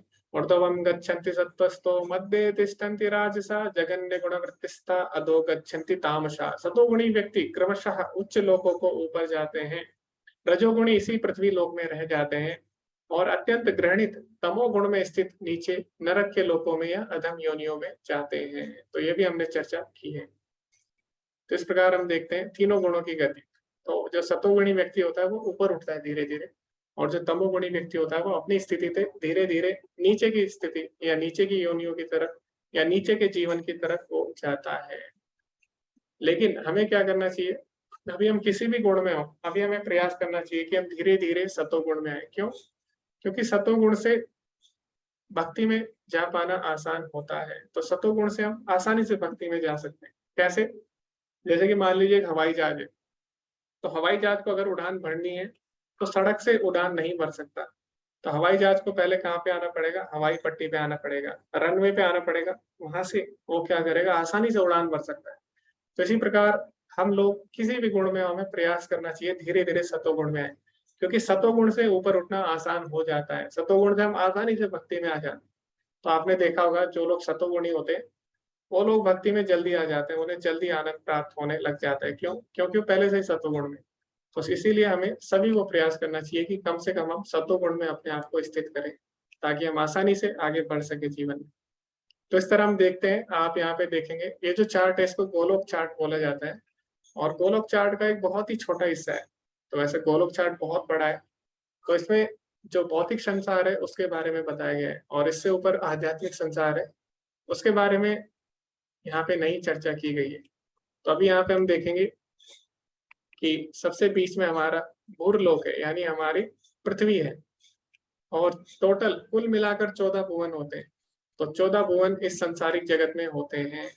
अभी हम देखेंगे जो पृथ्वी है उससे ऊपर क्या आता है, उससे ऊपर आता है भूवर लोका। तो आपने सुना होगा गायत्री मंत्र में ओम भूर्भुवः स्वः, तो उसमें सब इसी लोकों की बात होती है। तो सबसे पहले पृथ्वी आती है, उससे ऊपर भूवर लोक आता है जिसमें कुछ शक्तिशाली असुर रहते हैं जिनके पास बहुत सारा ऐश्वर्य है। उससे ऊपर स्वर्गलोक आता है इंद्र का, तो इंद्र का स्वर्गलोक आता है, यहाँ पे क्या होते हैं देवता लोग रहते हैं, तो इनका भी जो शक्ति है इनके पास भी बहुत सारा ऐश्वर्य है। उससे ऊपर आता है महर लोक, फिर आता है जनलोक जहाँ पे सप्त ऋषि रहते हैं। महर लोक में भी बहुत बड़े बड़े ऋषि मुनि रहते हैं, और तपलोक में भी श्रेष्ठ ऋषि मुनि रहते हैं जो कि तपस्या करते हैं। इससे ऊपर आता है सत्यलोक जहाँ पे ब्रह्मा जी रहते हैं। तो जो ब्रह्मा जी का लोक है ये क्या है, इस भौतिक जगत में सबसे ऊपर है। तो हम देखते हैं स्वर्गलोक से भी ऊपर चीजें हैं, है ना। स्वर्गलोक से ऊपर ब्रह्मा जी का लोक है, और ये सबसे श्रेष्ठ है भौतिक जगत में। लेकिन यहाँ तक भी जन्म मरण का चक्र लगा रहता है, ब्रह्मा जी तक भी जन्म मरण का चक्र लगा रहता है, ठीक है। तो हमने पढ़ा था 8वें अध्याय में कि भगवान बोलते हैं उसमें 16वें श्लोक में, आप ब्रह्म भुवनात् लोकात् पुनरावर्तिनो अर्जुन, यानी ब्रह्मा जी तक के लोक को भी पुनर्जन्म चलता रहता है। और इसी तरह हम नीचे देखते हैं, नीचे भी कुछ लोग आते हैं, अतल वितल सुतल तलातल महातल रसातल पाताल। तो ये क्या है, ये नीचे के लोग हैं। तो इस तरह कुल मिलाकर 14 भुवन है। तो 14 भुवन में जन्म मरण का चक्र लगा रहता है। ये सभी प्रकृति के 3 गुणों द्वारा चलाए जाते हैं, जिन्हें क्या बोला जाता है, जिन्हें माया देवी भी बोला जाता है, जो कि कौन है, दुर्गा माँ। तो ये क्या है, दुर्गा माँ महामाया है। तो ये प्रकृति के 3 गुणों से पूरे संसार को, पूरे विश्व को चलाती है, ठीक है। तो जो दुर्गा माँ है, जो महामाया है, वो क्या करती है, वो हमें भगवान के पास भेजने के लिए हमें 3 गुणों के रूप में वो क्या करती है, हमें दुख देती है। क्योंकि जब हम माया की सेवा करना चाहते हैं, प्रकृति का भोग करना चाहते हैं, तो जो महामाया है वो हमें बताती है कि नहीं, तुम्हें वास्तव में प्रकृति का भोग नहीं करना, तुम्हें क्या करना है, भगवान की सेवा करनी है। तो इसीलिए जब हम भोग करना चाहते हैं तो माया देवी हमें दुख देती है। और जो माया देवी के त्रिशूल है, वो 3 त्रिशूल है ना, 3 उसमें शूल है। तो वो हमें क्या बताते हैं, वो हमें 3 तापों के बारे में बताते हैं। वो कौन कौन से हैं, आदि दैविक, आदि भौतिक और आध्यात्मिक ताप। तो आदि दैविक ताप कौन से हैं, जो हमें प्रकृति के कारण मिल रहे हैं, जैसे बाढ़ आना, भूकंप आना, ये सब आना। और फिर है आध्यात्मिक ताप। आध्यात्मिक ताप यानी जो हमारे मन के कारण हमें मिलते हैं, जैसे कि कोई डिप्रेशन में आ जाता है, बहुत ही ज्यादा कोई क्रोधित हो जाता है, इस प्रकार इन्हें बोला जाता है आध्यात्मिक ताप। इस प्रकार जो आदि दैविक ताप होते हैं वो हमें अन्य जीवों से मिलते हैं। जैसे आपने, किसी ने आपको मार दिया, किसी ने मान लीजिए किसी ने गाड़ी से टक्कर कर दी, किसी जीव ने आपको काट दिया, किसी जानवर ने, तो ये क्या हो गया, आदि दैविक। तो जो दुर्गा देवी के जो त्रिशूल है वो क्या दिखाते हैं, हमें त्रिताप दिखाते हैं। तो जो दुर्गा देवी हमें बार बार संकेत देती है, हमारे जीवन में त्रिताप आते हैं ताकि हम समझ सके कि ये भौतिक जगत हमारे भोग के लिए नहीं है, हमें क्या करना है, भगवान की सेवा करनी है। तो दुर्गा जो माँ है वो हमें बार बार ये याद दिलाती है, ठीक है। लेकिन हमें इस भौतिक जगत से अगर बाहर निकलना है तो भगवान ने क्या बोला है, आप ब्रह्म भुवनात् लोकात् पुनरावर्तिनो अर्जुना, यानी ब्रह्मा जी तक जन्म मरण का चक्कर चलता रहता है। लेकिन मामुपेत्य तो कौन्तेय पुनर्जन्म न विद्यते, लेकिन जो भगवान को प्राप्त कर लेता है उसका जन्म नहीं होता। तो जब हम भगवान की भक्ति करते हैं तो ये जो भौतिक जगत है आप देख रहे हैं यहाँ पे, इसको हम पार कर जाते हैं। इससे ऊपर जो आध्यात्मिक जगत है उसको हम प्राप्त होते हैं, जहाँ पे जन्म मरण का चक्कर नहीं है। तो आप समझ सकते हैं इस प्रकार। जब कोई यह अच्छी तरह जान लेता है कि समस्त कार्यों में प्रकृति के 3 गुणों के अतिरिक्त कोई कार्य नहीं करता, और जब वह परमेश्वर को जान लेता है तो इन 3 गुणों से परे है, तो वह मेरे दिव्य स्वभाव को प्राप्त होता है। तो भगवान बोलते हैं वास्तव में कर्ता कौन है, प्रकृति के 3 गुण है। जब हम किसी गुण से बंध जाते हैं फिर हम उसकी अध्यक्षता में कार्य करते हैं। प्रकृति के 3 गुण, जब हम किसी चीज का भोग करना चाहते हैं तो फिर क्या होता है, प्रकृति के 3 गुण हमें नचाते हैं। तो भगवान बोलते हैं वास्तव में कर्ता कौन है, प्रकृति के 3 गुण है, लेकिन अहंकार विमूढ़ आत्मा कर्ता हमिति मन्यते, तो जो अहंकारी जीव होता है वो अपने आप को कर्ता मान लेता है, लेकिन जब उसे ज्ञान मिलता है भगवत गीता का, तो तब वास्तव में उसे पता लगता है कि कर्ता प्रकृति के 3 गुण हैं और मुझे क्या करना है, इनसे बाहर निकलना है। तो फिर वो क्या करता है, 3 गुणों से बाहर निकलने का प्रयास करता है और भगवान बोल रहे हैं फिर वो उनके स्वभाव को प्राप्त करता है। तो भगवान क्या है, 3 गुणों से ऊपर है, भगवान मायाधीश है। तो जब व्यक्ति 3 गुणों से ऊपर हो जाता है तो वो भी त्रिगुणातीत कहलाता है। तो यानी उसमें भी भगवान जैसे गुण आ जाते हैं, तो भगवान जैसा स्वभाव प्राप्त कर लेता है। जब देहधारी जीव भौतिक शरीर से संबंध इन तीनों गुणों को लांघने में समर्थ होता है, तो वह जन्म मृत्यु बुढ़ापा तथा अनेक कष्टों से मुक्त हो सकता है और इसी जीवन में अमृत का भोग कर सकता है। तो अगर आपको 3 गुणों से ऊपर उठना है तो ऐसा नहीं है उसके लिए हमको शरीर त्यागना पड़ेगा या उसके लिए हमें मरना पड़ेगा, नहीं। आप इसी जन्म में भगवान की भक्ति करके 3 गुणों से ऊपर उठ सकते हैं। तो जो लोग भगवान की भक्ति कर रहे हैं, तो भक्ति किस में आता है, भक्ति तीनों गुणों से बाहर आता है। तो भगवान बोले तीनों गुणों का अगर हमें अमृत चखना है, तीनों गुणों से बाहर निकलने का जो अमृत होता है वो हमें इसी जन्म में मिल सकता है। उसके लिए हमें मरने की आवश्यकता नहीं है या शरीर त्यागने की आवश्यकता नहीं है। बस उसके लिए हमें क्या करना होता है, भगवान की शरण में जाना होता है। भगवान स्वयं बोलते हैं 7वें अध्याय के 14वें श्लोक में, मामेव ये प्रपद्यन्ते मायामेतां तरन्ति। जो भगवान की शरण में जाता है वो माया के तीनों गुणों को लांघ देता है। तो उसके लिए जरूरी नहीं है कि हमें अपना शरीर त्यागना ही पड़े। तो इस जीवन में भी हम क्या कर सकते हैं, उस रस का आस्वादन कर सकते हैं। अर्जुन ने पूछा, हे भगवान, जो इन तीनों गुणों से परे है वह किन लक्षणों के द्वारा जाना जाता है, उसका आचरण कैसा होता है और वह प्रकृति के गुणों को किस प्रकार लांघता है। तो अभी हमने पढ़ा प्रकृति के गुणों के बारे में। हमने पढ़ा कि जो व्यक्ति प्रकृति के गुणों में होते हैं किस प्रकार उनकी गति होती है, क्या उनका फल होता है। लेकिन अर्जुन ने अभी बहुत ही महत्वपूर्ण प्रश्न पूछा कि उनको पहचानेंगे कैसे, कैसे पता लगेगा कि कोई व्यक्ति 3 गुणों से ऊपर उठ चुका है। तो भगवान उस व्यक्ति के लक्षणों के बारे में बताते हैं। तो मैंने आपको बोला था कि उसके लिए जरूरी नहीं है हमें शरीर त्यागना, यानी इसी जीवन में भी आप पता कर सकते हैं कि कौन सा व्यक्ति 3 गुणों से ऊपर उठ चुका है। तो 3 गुणों से ऊपर उठे व्यक्ति भी हमारे साथ हैं, तो वो कैसे होंगे, उनके लक्षण क्या होंगे, उन्हें कैसे पहचानेंगे। भगवान ने कहा, हे पांडुपुत्र, जो प्रकाश आसक्ति तथा मोह के उपस्थित होने पर ना तो उससे घृणा करता है और न लुप्त हो जाने पर उसकी इच्छा करता है। यानी उसके जीवन में क्या होगा, उसके जीवन में ज्ञान आएगा, उसके जीवन में कभी कभी क्या होगा, सुख आएगा, कभी कभी दुख आएगा। तो कभी कभी उसके पास सब चीजें होंगी, कभी कभी उसके पास कुछ नहीं होंगी। लेकिन वो व्यक्ति कभी भी निराश नहीं होगा, कभी भी घृणा नहीं करेगा कि मेरे जीवन में दुख क्यों आया। कई लोग होते हैं वो बोलते हैं मेरे जीवन मेरे साथ ऐसा क्यों हो। तो जो व्यक्ति होगा जो प्रकृति के 3 गुणों से ऊपर होगा वो किसी भी परिस्थिति से घृणा नहीं करेगा।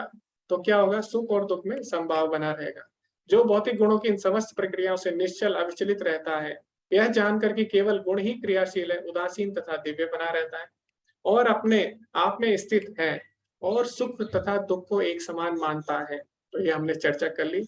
उसके बाद जो मिट्टी के ढेर, पत्थर एवं सोने के टुकड़े को समान दृष्टि से देखता है। इसका मतलब क्या है, मिट्टी सोने और पत्थर को एक समान देखता है। इसका मतलब क्या है, इसका मतलब ये नहीं है कि वो मिट्टी के गहने बनाकर पहन लेगा, क्यों कि मिट्टी और सोना एक समान है। इसका मतलब ये है कि वो व्यक्ति जानता है कि सारी चीजें भगवान की हैं, कोई भी चीज उसकी नहीं है। ईशावास्यम इदम सर्वम यत् किंचित जगत्याम जगत। तो ईशोपनिषद में बोला गया सारी चीजें जड़ और चेतन जो भी है सब किसकी है, भगवान की है।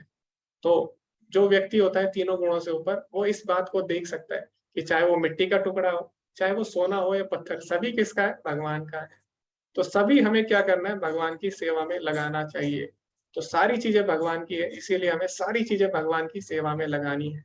तो ऐसी दृष्टि जो होती है उसको त्रिगुणातीत दृष्टि बोला जाता है, यानी उस व्यक्ति की दृष्टि जो 3 गुणों से ऊपर उठ चुका है। कुछ भी चीज वो अपनी भोग के लिए नहीं लगाएगा, वो सारी चीजें भगवान की सेवा में लगाएगा।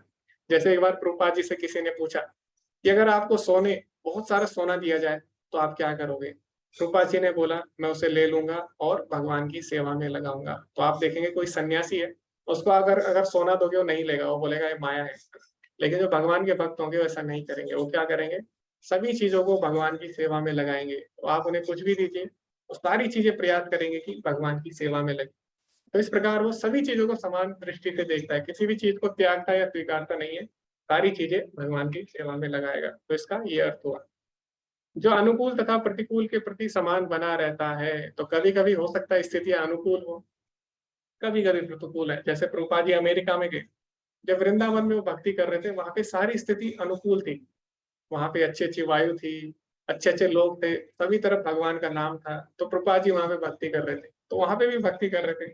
जब प्रभुपाद जी अमेरिका गए तो वहां पे क्या था, यहाँ पे अच्छी अच्छी हवा चल रही थी। अमेरिका में क्या था, सब लोग सिगरेट पी रहे थे, स्मोकिंग कर रहे थे, उनके मुंह पे धुआं उड़ाते थे। जो हिप्पी लोग थे उनके मुंह पे धुआं उड़ाते थे। वहां पे हर तरफ गंदगी थी। जो हिप्पी लोग थे वो सारे पाप कार्य कर रहे थे। तो वहां पे क्या था, स्थिति प्रतिकूल, वहां पे अनुकूल नहीं थी। लेकिन उस परिस्थिति में भी प्रभुपाद जी ने क्या किया, भक्ति का प्रचार किया।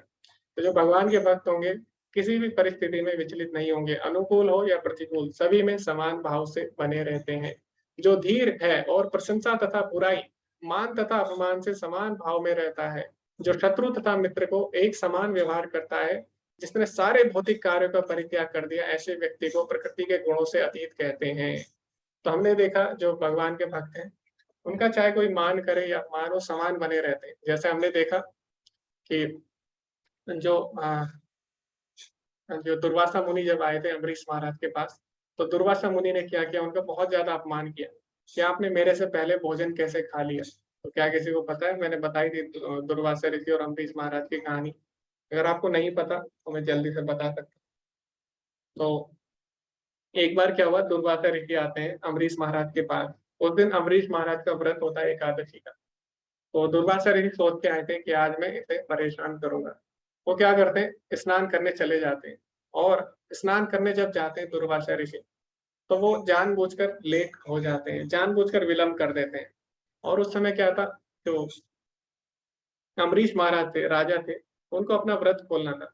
लेकिन वो दुर्वासा ऋषि की जो मुनि है उनकी प्रतीक्षा कर रहे थे। तो जब वो नहीं आते, तो अम्बरीश महाराज क्या करते हैं, थोड़ा सा जल लेके अपना व्रत खोल लेते हैं। खाना नहीं खाते हो, केवल थोड़ा सा जल ले लेते हैं। क्यों? क्योंकि वो निर्जला एकादशी थी उस दिन। लेकिन जब दुर्वासा मुनि, क्योंकि वो अष्टांग योगी थे, उन्हें सारी सिद्धियां प्राप्त थी, तो उन्हें पता लग जाता है। तो जैसे उन्हें पता लगता है कि अम्बरीश महाराज ने जल ग्रहण कर लिया, उनके बिना प्रतीक्षा किए तो तुरंत आते हैं उनके पास और क्रोधित होके उन्हें बहुत ही ज्यादा वो अपमानित शब्दों से उनके साथ बात करते हैं और उनका बहुत ज्यादा अपमान करते हैं। तो इस प्रकार हम देखते हैं। लेकिन जो अम्बरीश महाराज है वो उनसे क्षमा मांगते हैं, और बहुत ही ज्यादा अपने आप को हीन हीन और उनके आगे समझते हैं और उनसे क्षमा मांगते हैं। तो इस प्रकार हम देखते हैं जो भगवान के भक्त हैं, मान तथा अपमान में समान रहते हैं और शत्रु तथा मित्र के साथ समान व्यवहार करते हैं। तो अब जो दुर्वासा ऋषि, उन्होंने क्या किया, उन्होंने अपनी एक जटा निकाली, उससे एक राक्षस को उत्पन्न किया। अभी वो राक्षस अम्बरीश महाराज को मारने के लिए आता है। तो जैसे ही भगवान ये सब देखते हैं, तो तुरंत सुदर्शन चक्र आता है और उस राक्षस का वध कर देता है। अभी जो सुदर्शन चक्र है, दुर्वासा ऋषि, जो दुर्वासा मुनि थे, उनके पीछे चले जाता है। अंत में जब वो भगवान से क्षमा मांगते, तो भगवान बोलते हैं मैं तुम्हें क्षमा नहीं कर सकता, क्योंकि तुमने मेरे भक्तों के प्रति अपराध किया है। तो अपने प्रति अपराध भगवान क्षमा कर सकते हैं, लेकिन भक्तों के प्रति नहीं। तो भगवान बोलते हैं इसका एक ही उपाय है, अगर मेरा भक्त तुम्हें माफ कर दे, क्षमा कर दे, तो तुम मृत्यु से बच जाओगे। तो जो दुर्वासा ऋषि है, वो फिर अम्बरीश महाराज के पास जाते हैं, उनके चरणों में वो माफी मांगते हैं, क्षमा मांगते हैं। और अम्बरीश महाराज इतने शुद्ध भक्त थे कि वो बिल्कुल भी इससे प्रभावित नहीं होते, वो उन्हें तुरंत क्षमा कर देते। तो इस प्रकार हम देखते हैं जो भगवान के भक्त हैं, वो मित्र और शत्रु के साथ समान व्यवहार करते हैं। उनके मन में किसी के लिए भी द्वेष की भावना नहीं रहती। जैसे कि हम भगवत गीता में भी हम देखते हैं, आरंभ में अर्जुन अर्जुन अभी उसके जो विरोधी है कौरव, उन्होंने इतना अत्याचार किया, लेकिन अभी भी अर्जुन उन्हें नहीं मारना चाहता। अभी भी उनके उनके अर्जुन के मन में उनके लिए दया है। तो इस प्रकार का जो भाव होता है, ये भक्तों में होता है। तो लेकिन भगवान अर्जुन को बोलते हैं युद्ध करो। क्यों? क्योंकि भगवान अपने प्रति अपराध सह सकते हैं, लेकिन अपने भक्तों के प्रति नहीं। तो कौरवों ने जो पांडव है उनके प्रति अपराध किया, भले ही पांडव उनको क्षमा कर दे, लेकिन भगवान नहीं चाहते कि वो क्षमा हो, क्योंकि अपने प्रति अपराध भगवान सह सकते हैं, अपने भक्तों के प्रति नहीं। तो इस प्रकार हमने देखा जो 3 गुणों से ऊपर होते हैं उनके लक्षण क्या होते हैं। जो समस्त परिस्थितियों में अविचलित भाव से पूर्ण भक्ति में प्रवृत्त होता है, वह तुरंत ही प्रकृति के गुणों को लांघ जाता है और इस प्रकार ब्रह्म के स्तर पर पहुंच जाता है। तो मैंने आपको बताया कि जो परम सत्य है उसको हम 3 तरह से जान सकते हैं। वो कौन सा है? ब्रह्मेति परमात्मेति भगवान इति सत्यते, यानी निराकार ब्रह्म के रूप में परमात्मा रूप में और साक्षात भगवान के रूप में। तो जब कोई व्यक्ति 3 गुणों से ऊपर उठ जाता है, तो ज़रूरी नहीं है कि वो भगवान के साक्षात दिव्य रूप के दर्शन कर सके। तो जो सबसे पहली अवस्था आती है 3 गुणों से ऊपर उठने के बाद, वो ब्रह्मभूत अवस्था कहलाती है। ब्रह्मभूत अवस्था मतलब उसमें व्यक्ति 3 गुणों से ऊपर उठ जाता है। लेकिन अगर 3 गुणों से ऊपर उठ के वो भगवान की भक्ति नहीं करता, तो केवल ब्रह्म पद तक ही रह जाता है, यानी केवल वो निराकार ब्रह्म का ही आस्वादन ले सकता है, उससे आगे नहीं बढ़ पाता। तो इसके लिए क्या करना पड़ता है, उसको भक्ति करनी पड़ेगी। तो जो श्रीमद् भागवतम है उसमें क्या बोला गया है, उसमें बोला गया है कि ये अन्य विमुक्त मानिना, ये अन्य अरविंद लाक्ष विमुक्त मानिना, यानी कोई अगर अपने आप को मुक्त भी मान ले, यानी तीनों गुणों से ऊपर भी उठ जाए, लेकिन अगर वो भगवान की सेवा ग्रहण नहीं करता, तो क्या होता है, पतंति अधो, उसका पतन हो जाता है। तो जब व्यक्ति 3 गुणों से ऊपर उठ जाता है, तो उसके बाद उसे क्या करना होता है, भगवान की भक्ति करनी होती है, ताकि वो 3 गुणों से ऊपर उठने के जो अंतिम लक्ष्य है उसको प्राप्त कर सके। तो सबसे प्रारंभिक अवस्था जो होती है ब्रह्म अनुभूति होती है। तो 3 गुणों से ऊपर उठ के हम अगर भक्ति नहीं करेंगे, तो केवल हम ब्रह्म स्तर तक ही पहुंच पाएंगे, यानी हम भगवान की निराकार अनुभूति ही कर पाएंगे। और लेकिन उससे हम आगे नहीं बढ़ेंगे, तो एक समय बाद हमारा पतन हो जाता है, क्योंकि जो निराकार ब्रह्म है वो क्या है, भगवान जो है वो सच्चिदानंद है, सत भी है, शाश्वत भी है, चित्त ज्ञान भी है और आनंद भी है। लेकिन निराकार ब्रह्म में क्या होता है, सत और चित्त होता है केवल, यानी हम भगवान के शाश्वत स्वरूप को समझ सकते हैं, हम भगवान से संबंधित ज्ञान को समझ सकते हैं, लेकिन आनंद अगर हमें चाहिए तो उसके लिए हमें आगे बढ़ना होता है। तो अगर आनंद नहीं मिलेगा तो क्या होता है, दोबारा उनका पतन हो सकता है। इसीलिए भगवान बोल रहे हैं कि तीनों गुणों से ऊपर उठकर ब्रह्म पद पर जब कोई आ जाता है, तो उसको भगवान की भक्ति करनी चाहिए। जैसे मान लीजिए कोई इंजीनियर है, उसने इंजीनियरिंग की डिग्री ले ली है, लेकिन अभी वो क्या कर रहा है, अभी वो इंजीनियरिंग का कार्य नहीं कर रहा है, अभी वो क्या कर रहा है, कोई दुकान चला रहा है, तो उसको इंजीनियर कोई भी नहीं बोलेगा, भले उसके पास डिग्री है। तो इसी प्रकार कोई अगर 3 गुणों से ऊपर उठ गया, उसने क्या किया, अगर उसने भगवान की भक्ति नहीं की, वो केवल ब्रह्मभूत अवस्था तक ही रह गया, तो क्या होगा, उसका पतन हो जाता है। ठीक है, तो भगवान आगे बताते हैं, ब्रह्मणो ही प्रतिष्ठा हम, जो निराकार ब्रह्म है उसका आश्रय मैं ही हूँ, जो अमर्त्य अविनाशी तथा शाश्वत है और चरम सुख का स्वाभाविक पद है। भगवान बोलते जो निराकार ब्रह्म है, जिसकी अनुभूति 3 गुणों से उठने के बाद होती है, वो मैं ही हूँ। तो भगवान ने बोला ब्रह्मणो ही प्रतिष्ठा हम, यानी निराकार ब्रह्म का आधार भगवान ही है। तो इसका उल्टा नहीं है। तो जो भी निराकार वस्तु होती है उसका आधार एक साकार वस्तु ही होती है। जैसे निराकार ब्रह्म है, उसका आधार कौन है, भगवान। भगवान की जो ज्योति है वो निराकार ब्रह्म कहलाती है। ठीक है, भगवान के शरीर से जो कांति निकलती है वो निराकार ब्रह्म कहलाती है। तो जो भी आप चीज देखे दुनिया में निराकार, उसका जो आधार है वो साकार ही है। जैसे कि मान लीजिए लाइट है, लाइट क्या है, निराकार, लेकिन इसका आधार क्या है, बल्ब, जो कि साकार है। ऐसी फूल है, फूल का जो सुगंध है वो क्या है, निराकार है, लेकिन उसका आधार क्या है, वो है फूल, साकार।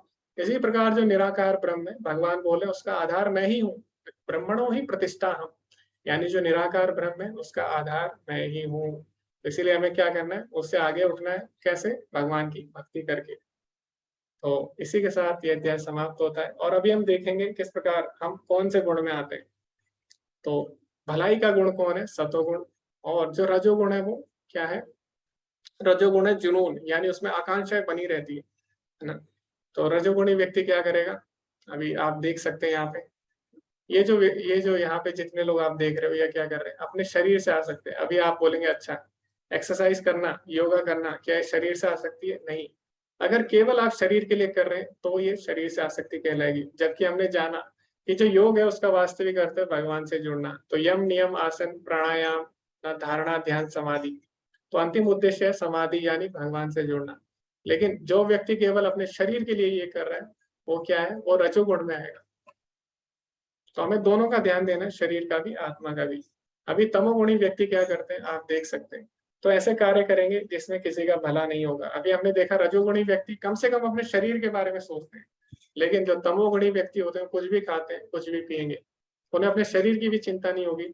और वो क्या करेंगे, जैसे आप देख रहे हैं यहाँ पे मोबाइल चला रहा है, बस क्या करेंगे, ऊपर ऊपर करते रहेंगे, देखते रहेंगे किसने क्या किया।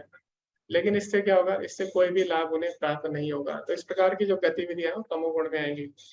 अभी जैसे हमारे जागने का समय है या सोने का समय, उससे भी हम पता लगा सकते हैं। तो जो सतोगुणी व्यक्ति होगा वो ब्रह्म मुहूर्त में जागेगा, सुबह सुबह जागेगा। और जो रजोगुणी व्यक्ति होगा वो थोड़ा लेट जागेगा। क्यों? क्योंकि रात को लेट सोया। क्यों? क्योंकि उसके मन में इच्छाएं रहती है कि आज किसने क्या किया, आज इसने ये किया, आज उसने वो किया। तो इस प्रकार उसके मन में अनियंत्रित इच्छाएं चलती रहती है, जिसके कारण उसे थोड़ा देर से नींद आएगी। तो क्या होगा, स्वाभाविक रूप से थोड़ा लेट उठेगा। उसके बाद जो तमोगुणी व्यक्ति होगा वो क्या करेगा, उसके लिए गुड मॉर्निंग नहीं होती, और डायरेक्ट क्या बोलेगा, गुड आफ्टरनून। यानी वो बहुत ही लेट उठेगा, वो दोपहर में उठेंगे ऐसे व्यक्ति। तो जागने के बाद कौन क्या करता है उससे भी हम पता लगा सकते हैं कौन से गुण में आएगा। जैसे कि जो सतोगुणी व्यक्ति है वो सुबह उठ के क्या करेगा, वो ब्रह्म मुहूर्त में भगवान की आरती करेगा, भगवान से जुड़ना चाहेगा। तो इस प्रकार की वो गतिविधियां करेगा, भगवान का कीर्तन करेगा। रजोगुणी व्यक्ति उठते ही क्या करेगा, उठते ही वो अपने शरीर की तरफ आसक्त होगा, वो केवल अपने शरीर से संबंधित गतिविधियां करेगा। तो ऐसा नहीं है हमें एक्सरसाइज नहीं करनी है, अभ्यास नहीं करना है, लेकिन जो व्यक्ति केवल इसी में अपना जीवन बिताएगा वो फिर किस में आएगा, रजोगुण में आएगा। ठीक है। तो आपने देखा होगा कई व्यक्ति शरीर से आसक्त होते हैं, वो क्या करते हैं, सुबह उठते ही लग जाते हैं, शरीर के लिए कार्य करने लग जाते हैं, पूरे दिन करते हैं। और अगर इससे भी उन्हें संतुष्टि नहीं मिलती तो वो दवाइयाँ खाते हैं फिर अपना अपना शरीर बनाने के लिए। कई लोग इंजेक्शन भी लगाते हैं और कई लोग मर भी जाते हैं इस चक्कर में। तो ये क्या है, शरीर से आसक्ति, केवल जिनमें शरीर से आसक्ति है और रजोगुण में आती है गतिविधि। दूसरा, जो तमोगुणी व्यक्ति होगा सुबह उठ के क्या करेगा, वो सुबह उठेगा नहीं। अगर मान लीजिए उसकी नींद खुल भी गई बीच में तो क्या करेगा, मोबाइल देखेगा, पड़े पड़े ही वो देखेगा, अच्छा अभी तो टाइम नहीं हुआ, अभी तो बहुत टाइम है, और थोड़ा बहुत मोबाइल देख के दोबारा से वो क्या करेगा, दोबारा से सो जाएगा। इस प्रकार हम पुस्तकें जो पढ़ते हैं उससे भी हम पता लगा सकते हैं। तो जो सतोगुणी व्यक्ति होगा वो आध्यात्मिक पुस्तकें, अच्छी पुस्तकें पढ़ेगा जिससे ज्ञान प्राप्त हो। जो रजोगुणी व्यक्ति होगा वो किस प्रकार की पुस्तकें पढ़ेगा, हाउ टू बिकम रिच, यानी अमीर कैसे बना जाए, पैसे कैसे कमाए जाए, दूसरों को इन्फ्लुएंस कैसे किया जाए, ऐसी भी पुस्तकें आती है ना कि दूसरों को कैसे अपने वश में किया जाए। तो इस प्रकार ये जो पुस्तकें हैं रजोगुणी है, तो ऐसे जो रजोगुणी व्यक्ति होगी उनको ये पसंद आएगी। दूसरा, तमोगुणी व्यक्ति कैसी पुस्तकें पढ़ेगा, वो कार्टून, जो मैगजीन होती है कार्टून वाली, उसको पढ़ेगा, जिससे कि कोई भी ज्ञान प्राप्त होने वाला नहीं है। उसमें ऐसी ऐसी चीजें हैं जो काल्पनिक है, जिनका कि वास्तविक घटनाओं से कोई लेना देना नहीं है। तो आपने देखा होगा कई नाटक हैं उसमें लिखा भी रहता है कि इनका वास्तविक जीवन से कोई लेना देना नहीं है। तो जो तमोगुणी व्यक्ति हो ऐसी चीजों से आकर्षित होते हैं। तो अभी जैसे हमने चर्चा की सोने का समय, अभी जो सतोगुणी व्यक्ति है उसे जल्दी उठना है तो स्वाभाविक रूप से जल्दी सो जाएगा। रजोगुणी व्यक्ति क्या करेगा, उसके मन में इच्छाएं रहती है जानने की किसने क्या किया, तो थोड़ी देर हो सकता है न्यूज देखे, थोड़ी देर क्या वो ज्यादा ही देखेगा, किसने क्या किया, उसने क्या किया, तो सबके बारे में जानकारी लेगा, फिर जाके उसे नींद आएगी। फिर वो देखेगा अच्छा मैंने सबसे श्रेष्ठ किया, फिर वो सो जाएगा। और अगर उसने देखा कि किसी ने उससे ज्यादा अच्छा कर दिया तो हो सकता है उसको नींद भी ना आए। तो ऐसा हो सकता है रजोगुण। तमोगुणी व्यक्ति क्या होगा, मैंने आपको बताया तो सोता नहीं है रात को, क्या करेगा, दिन में सो जाएगा और रात को वो उठा रहेगा। रात को क्या देखेगा, वो तो मूवी देखेगा। जैसे आपने देखा होगा कई लोग क्या करते हैं, मोबाइल में लग जाते हैं, तो कब उन्हें पता ही नहीं लगता सुबह होगी। तो इस प्रकार तमोगुणी गतिविधियां होती है, वो देर से सोएगा। तो इस प्रकार हमने देखा कि किस तरह प्रकृति के 3 गुण हमें बांधते हैं। तो इसी के साथ ये अध्याय समाप्त होता है। और आप भी पता कर सकते हैं कि आप कौन से गुण में हैं, और आप प्रयास करिए कि आप जिस भी गुण में हो आप कम से कम सत्वगुण में रहिए, ताकि आप जल्दी से तीनों गुणों से बाहर निकल सके। तो अंत में प्रभुपाद जी बोलते हैं, जीव यद्यपि स्वभाव से ब्रह्म होता है और अपनी स्वाभाविक स्थिति में जीव तीनों गुणों से परे होता है, लेकिन प्रकृति के संसर्ग से वह अपने को 3 गुणों सतो, रजो और तमो से बांध लेता है। इन्हीं तीनों गुणों के संसर्ग के कारण उसमें भौतिक जगत पर प्रभुत्व जताने की इच्छा होती है। तो जैसे कि हमने जाना, हम लोग क्या है, भगवान के अंश हैं और भगवान तीनों गुणों से परे हैं। तो हम भी जो वास्तविक स्वभाव है हमारा वो भी 3 गुणों से परे हैं। लेकिन जब हम माया के संपर्क में आते हैं प्रकृति के, तो हम 3 गुणों से बंध जाते हैं और हम बहुत की इच्छा के कारण ऐसा करते हैं। पूर्ण कृष्ण भावनामृत में भक्ति में प्रवृत्त होने पर दिव्य पद को प्राप्त किया जा सकता है और उसमें प्रकृति को वश में करने की इच्छा दूर हो जाती है। तो जब कोई भक्ति करता है और उसको पता लग जाता है कि उसका वास्तविक पद क्या है, भोग करना नहीं है बल्कि सेवा करना है, तो उसके बाद वो प्रकृति के 3 गुणों से ऊपर उठ जाता है। अतः भक्तों की संगति करके भक्ति की 9 विधियां श्रवणम, कीर्तनम, स्मरणम आदि का अभ्यास करना चाहिए। तो इसीलिए हमें चाहिए कि हमेशा भक्तों के संग में रहें। तो हमने देखा भरत महाराज और अजामिल, इनका पतन क्यों हुआ, क्योंकि भक्तों के संग में नहीं थे। तो जब हम भक्तों के संग में नहीं रहते तो माया बहुत ही प्रबल हो जाती है। इसीलिए हमें प्रयास करना चाहिए कि हम भक्तों से जुड़े रहें, चाहे ऑनलाइन जुड़े रहें या ऑफलाइन, किसी न किसी माध्यम से आप भक्तों से जुड़े रहिए। धीरे धीरे ऐसी संगति से तथा गुरु के प्रभाव से मनुष्य की प्रभुता जताने की इच्छा समाप्त हो जाएगी और वह भगवान की दिव्य प्रेमा भक्ति में दृढ़ता पूर्वक स्थित हो सकेगा। भगवान की भक्ति अति सरल है। मनुष्य को चाहिए कि भगवान की सेवा में लगे, श्री विग्रह को अर्पित भोजन का उचित खाए, भगवान के चरण कमलों पर चढ़ाए गए पुष्पों को सूंघे, भगवान की लीला स्थली का दर्शन करे, भगवान के विभिन्न कार्यकलाप और उनके भक्तों के साथ प्रेम विनिमय के बारे में पढ़े। सदा हरे कृष्ण कृष्ण कृष्ण हरे हरे, हरे राम राम राम हरे हरे का अभ्यास करिए। तो हमें क्या करना है, ऋषिकेश सेवनम, सारी इंद्रियों को भगवान की सेवा में लगाना है, तो हम स्वयं ही माया के प्रभाव से ऊपर उठ जाएंगे। तो हमें कुछ नहीं छोड़ना। रूपा जी बोले भक्ति अत्यंत सरल है, हम जो भी कर रहे हैं बस हमें भगवान से जोड़ना है। हम पहले भी खाना खा रहे थे, अब भी हमें खाना है, लेकिन अभी भगवान को अर्पित करके खाना है, भगवान का उच्छिष्ट खाना है।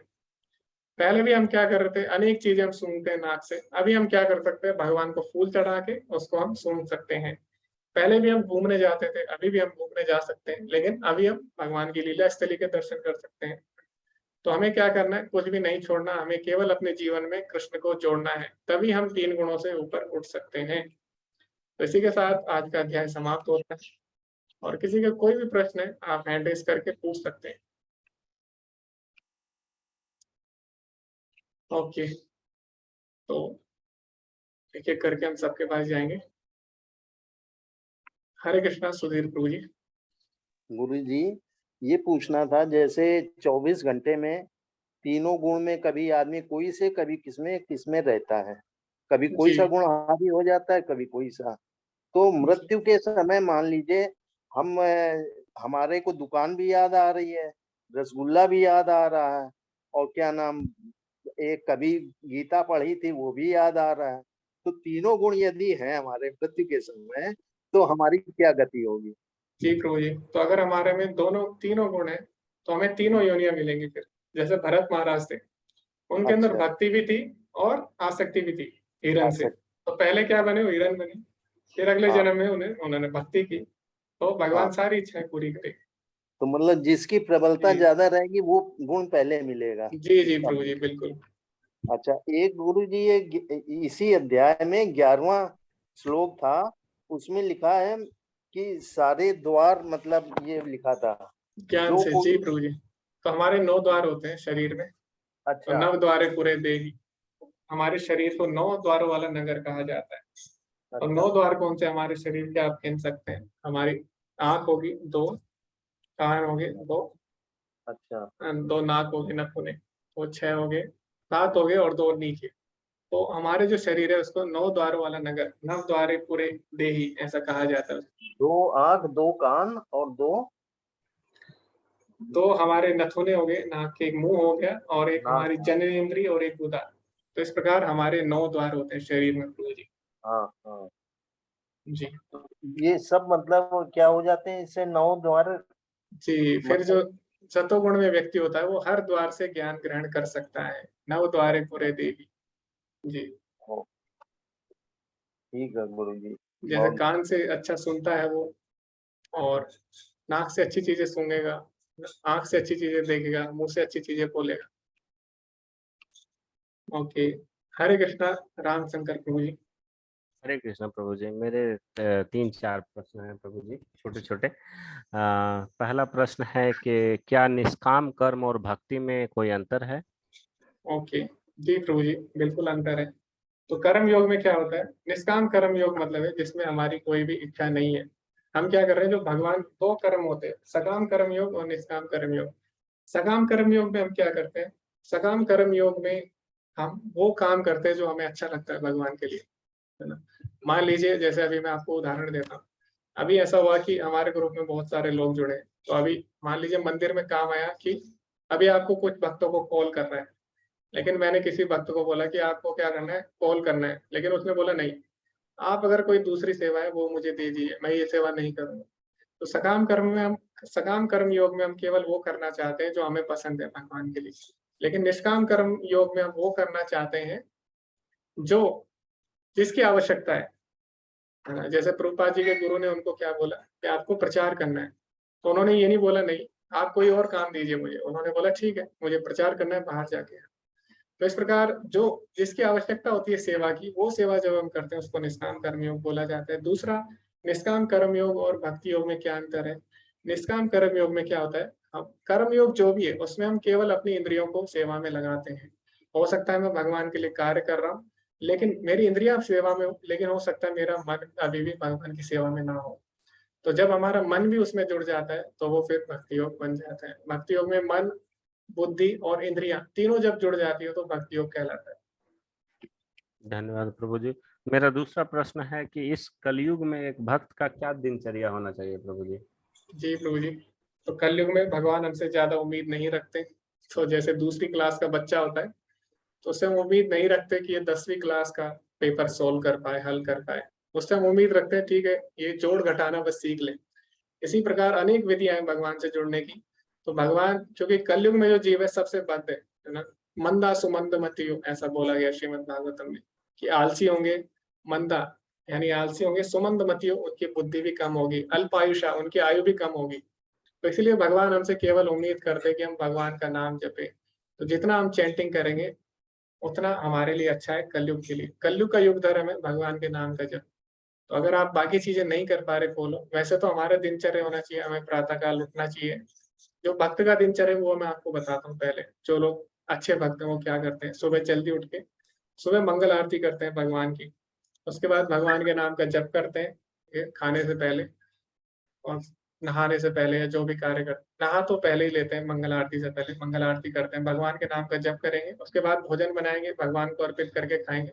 उसके बाद क्या करेंगे, भोजन करने के बाद जो भी अपने कार्य, अगर वो कोई स्टूडेंट है, छात्र है तो वो कार्य करेगा, कोई ऑफिस जाता है वो कार्य करेगा। इस प्रकार वो करते हैं। कोई मंदिर में है तो मंदिर के कार्य करेगा, प्रचार के लिए जाएगा। और उसके बाद क्या करेगा, शाम को जब वो आएगा तो उसके बाद दोबारा से कुछ पुस्तकें पढ़ेगा भक्ति से संबंधित, भगवत गीता, या सुबह भी पढ़ सकता है, शाम को भी कुछ पुस्तकें पढ़ सकता है सोने से पहले। तो इस प्रकार की दिनचर्या होती है भक्तों की। लेकिन अभी कलयुग में अगर हम इतना भी नहीं कर पाते, अगर हम केवल भगवान का नाम भी लेते हैं, जप करते हैं, उस पर भी अगर हम ध्यान देते हैं तो वो बेसिक है। उसके बाद हम और चीजें कर सकते हैं। अगर आपसे जप हो पा रहा है सही से, फिर हम और चीजें आगे कर सकते हैं प्रभु जी। प्रभु जी मेरा अगला प्रश्न है कि कृष्ण जी और प्रकृति और दुर्गा जी में क्या संबंध है? जी माता जी, जी प्रभु जी सॉरी, जो कृष्ण है वो क्या है, मायाधीश है, यानी माया से ऊपर है। तो जो प्रकृति है, भगवान बोलते हैं माया दक्षिण प्रकृति।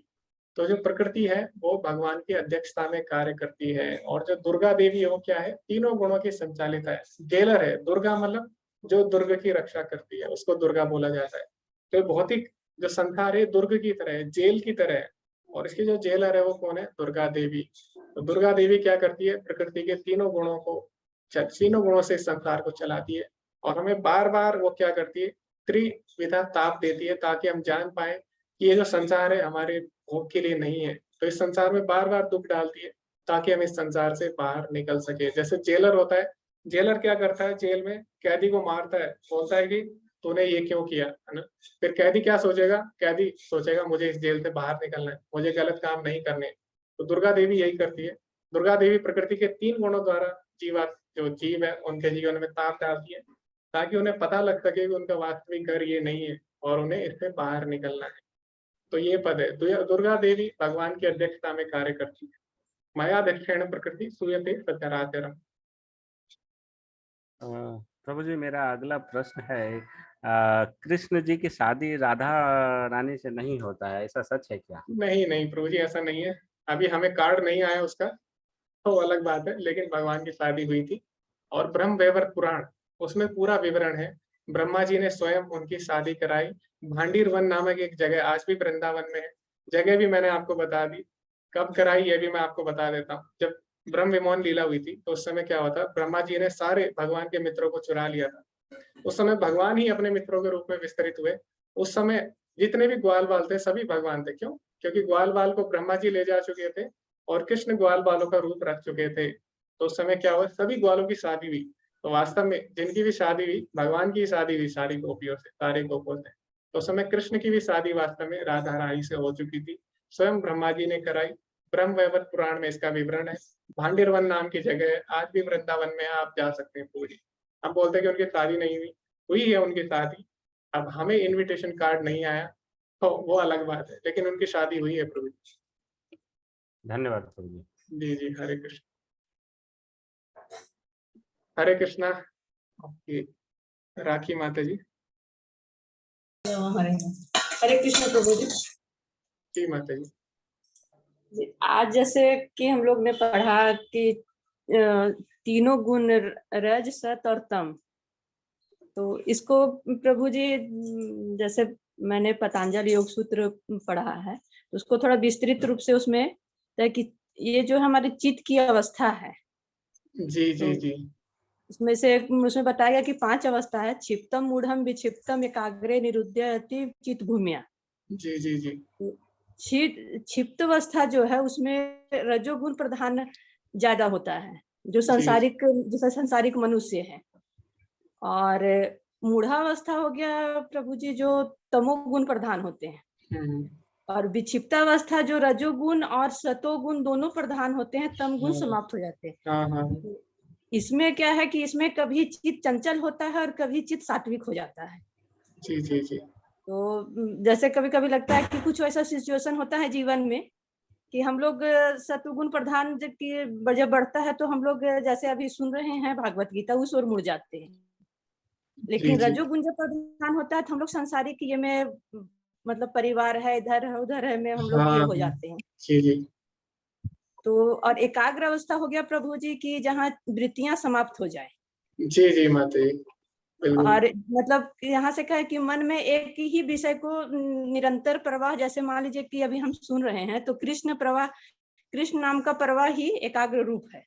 हम्म, और निरुदावस्था हो गया कि जिसमें जैसे बताया कि आपने तीनों गुण समाप्त हो जाते हैं, जी जी तो वहां पर भी प्रभु जी जैसे, तो वहां तो हम लोग ने पढ़ा निर्वीज समाधि, लेकिन यहाँ पर हमको लग रहा है कि निर्वीज और सवीज दोनों होगा।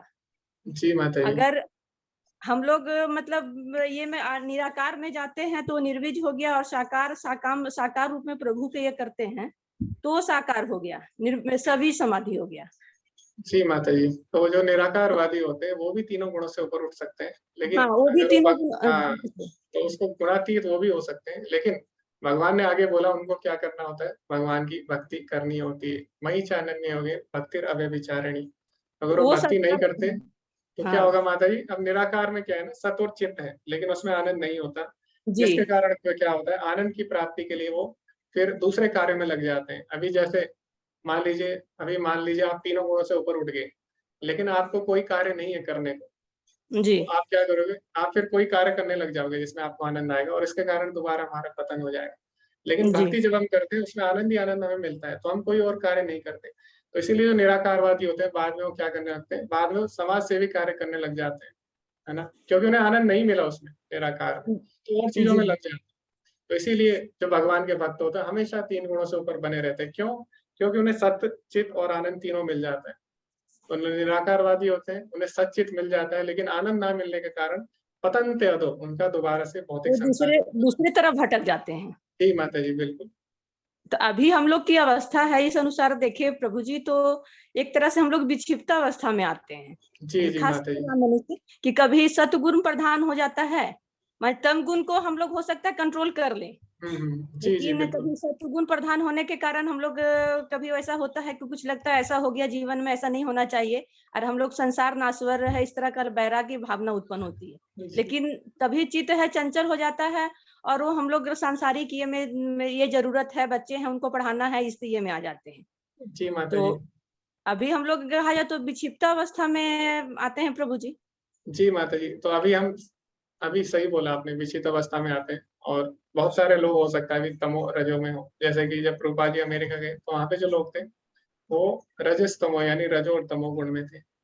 तो इसी प्रकार हम भी हो सकता है रजो और सतो में हो। जी माता जी, आपने सही बोला। और कभी कभी हमारे मन में आता है ऐसी भावना है कि हम अच्छे कार्य करेंगे, तो उसको बोला जाता है मरकट वैराग्य।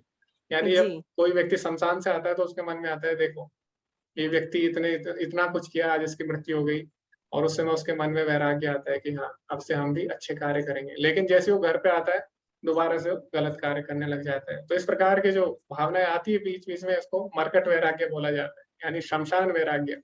जी जी माता जी, धन्यवाद। आपने बहुत ही अच्छी-अच्छी चीज़ें बताई और साझा की।